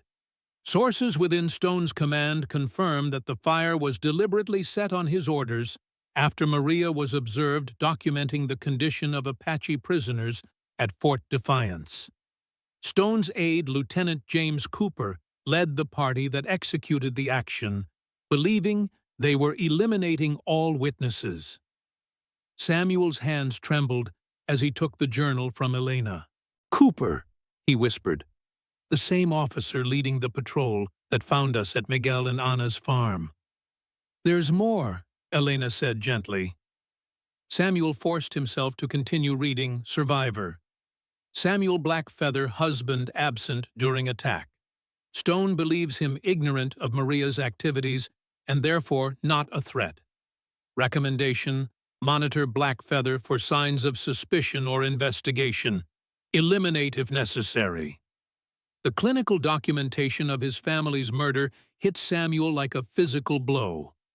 For 5 years, he had suspected Stone's involvement, but lacked proof. Now, holding the evidence in his hands, the full weight of confirmation threatened to overwhelm him. "He knew," Samuel said, his voice barely audible. "Stone knew I survived, knew I might someday come looking for the truth." Elena placed her hand over his, where it rested on the journal page. "And now you have it. The truth, the proof, everything needed to bring him to justice." Amant closed the journal, unable to read more in that moment. The grief he had carried for years surged anew, but now mixed with a cold, clarifying anger that focused his resolve rather than clouding it. "Cooper," he said again. "He was there, Elena. He helped kill Maria and Lily. And now he hunts us," Elena acknowledged. "Another connection between our stories." Samuel sat in silence for a long moment, absorbing this new information and its implications. When he finally spoke, his voice was steady, controlled. "I've imagined confronting Stone 1,000 times, demanding he answer for what he did to my family. Now I know it wasn't just him, it was Cooper, others in his command, an entire system that protected them afterward." He looked at Elena, his eyes reflecting the firelight. "Your father was right. This is bigger than personal vengeance. It's about justice for everyone Stone has harmed." Elena nodded, understanding the shift in his perspective. "That's why the documents are so important. They tell the full story not just of individual crimes, but of the corruption that enabled them." They stayed up late into the night reading more of Don Alejandro's extensive documentation. The journals revealed a pattern of violence and theft that extended back a decade, beginning during the Mexican-American War and accelerating afterward as Stone consolidated power in the newly American territory. The mine, they had observed, was only one of several operations using forced labor. Stone had systematically targeted communities that occupied land with mineral resources, manufacturing conflicts that justified military intervention, then seizing the land and pressing survivors into work gangs. Most disturbing were the financial records showing how the profits were distributed, percentages flowing to territorial officials, judges, even representatives in Washington, who ensured that complaints from the region were dismissed or buried in bureaucracy. "It's all here," Elena said, as they finally closed the journals, overwhelmed by the scope of what they had discovered. "Everything needed to destroy not just Stone, but the entire network that supports him. If we can get it to Morrison," Samuel reminded her, "and if he can publish it before Stone's allies move to stop him." "My father believed in Morrison," Elena said he was one of the few truly honest men in territorial journalism. "We'll have to hope he was right," Samuel replied, "and that Morrison is still alive and free when we reach Santa Fe." They slept in shifts that night, one always keeping watch while the other rested. The chest containing the documents never left their immediate presence, its contents now understood to be even more valuable and dangerous than they had initially realized. Dawn brought renewed determination and a clear sense of purpose. The path to Santa Fe was long and hazardous, but the importance of their mission outweighed the risks. Each step brought them closer to justice, not just for their personal losses, but for hundreds of others who had suffered under Stone's reign of terror. As they continued their journey through the day, following the ancient trails marked on Don Alejandro's map, Samuel found himself watching Elena with new appreciation. She had endured torture, lost her family, been hunted across hostile territory, yet maintained a strength of spirit that went beyond mere survival. Her commitment to justice had evolved from personal vengeance to something larger, a determination to expose truth regardless of the cost to herself. In that, she reminded him powerfully of Maria, the same courage, the same moral clarity, the same unwavering resolve.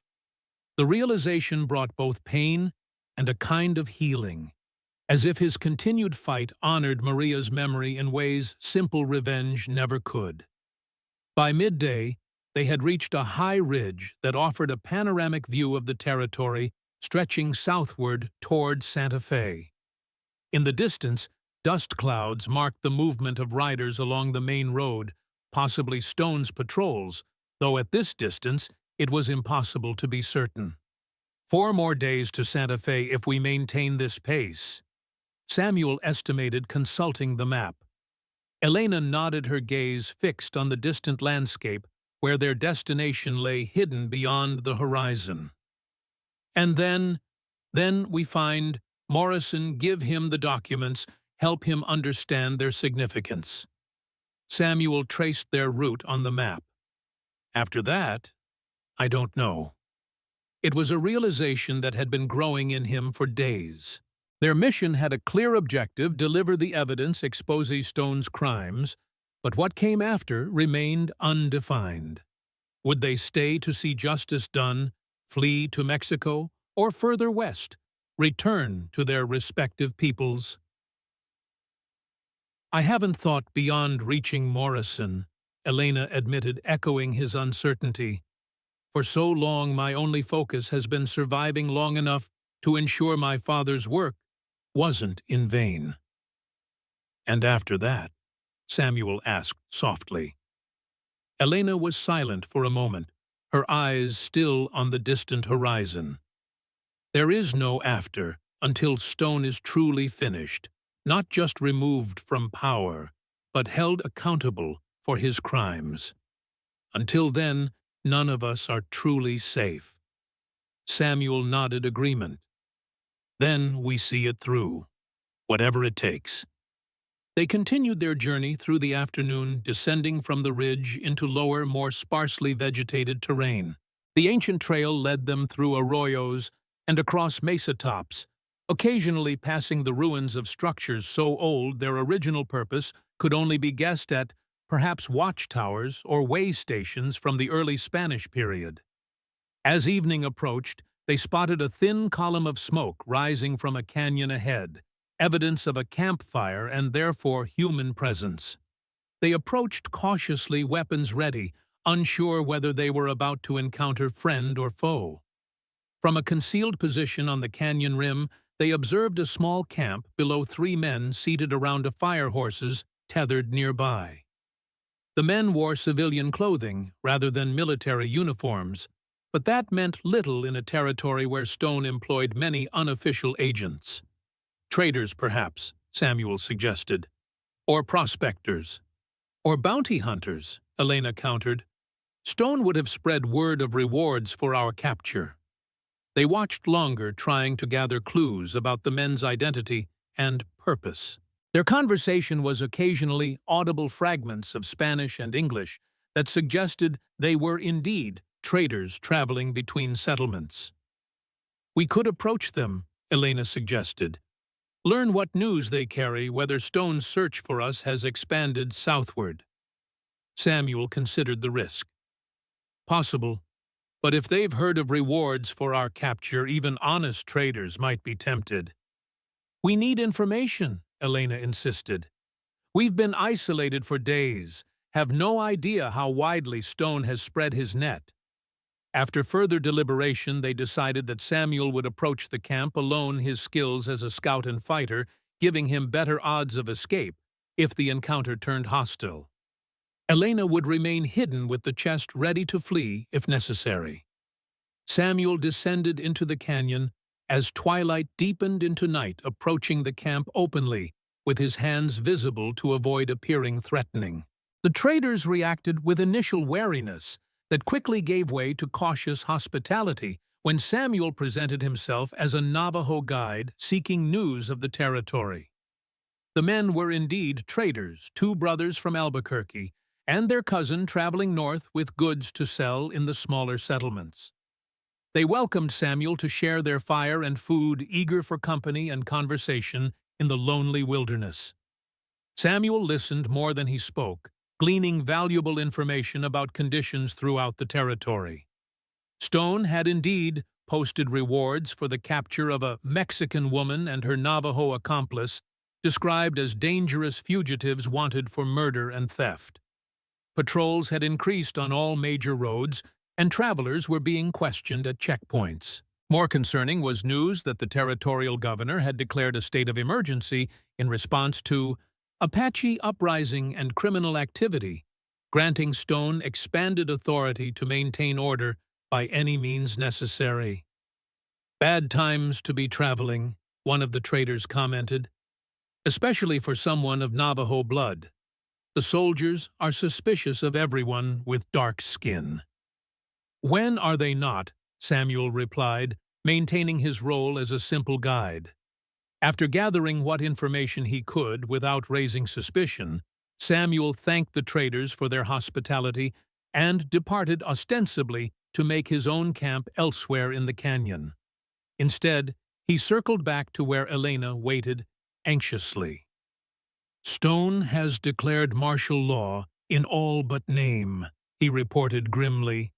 "The territorial government has given him free rein to restore order, which means hunting us with even fewer constraints than before." Elena absorbed this news with characteristic determination. "Then we avoid all contact with settlements or travelers until we reach Santa Fe. And hope Morrison is still operating freely when we arrive," Samuel added. "If Stone has truly been granted emergency powers, he might have used them to silence critics like Morrison." "We have to try," Elena said simply. "We've come too far to turn back now." They moved away from the traders' camp, finding a sheltered position deeper in the canyon to spend the night. As they settled into their cold camp, no fire, minimal comfort, but relative safety. Elena returned to examining her father's documents, seemingly drawn to them by an irresistible need to understand the full scope of his work. Samuel watched her in the faint moonlight that filtered into their shelter, struck by how much she had changed from the broken woman he had found in the desert. Her physical wounds had largely healed, but the more significant transformation was internal, a hardening of purpose, a clarity of vision, a willingness to face whatever dangers lay ahead for the sake of justice. "You should rest," he said finally. "I'll take first watch." Elena nodded carefully, repacking the documents and securing the chest before wrapping herself in her blanket. But sleep seemed elusive for her, and after several minutes she spoke into the darkness. "Samuel, do you ever wonder what comes after? Not just after we reach Morrison, but after justice is done, if it ever truly can be?" The question touched on thoughts Samuel had been avoiding.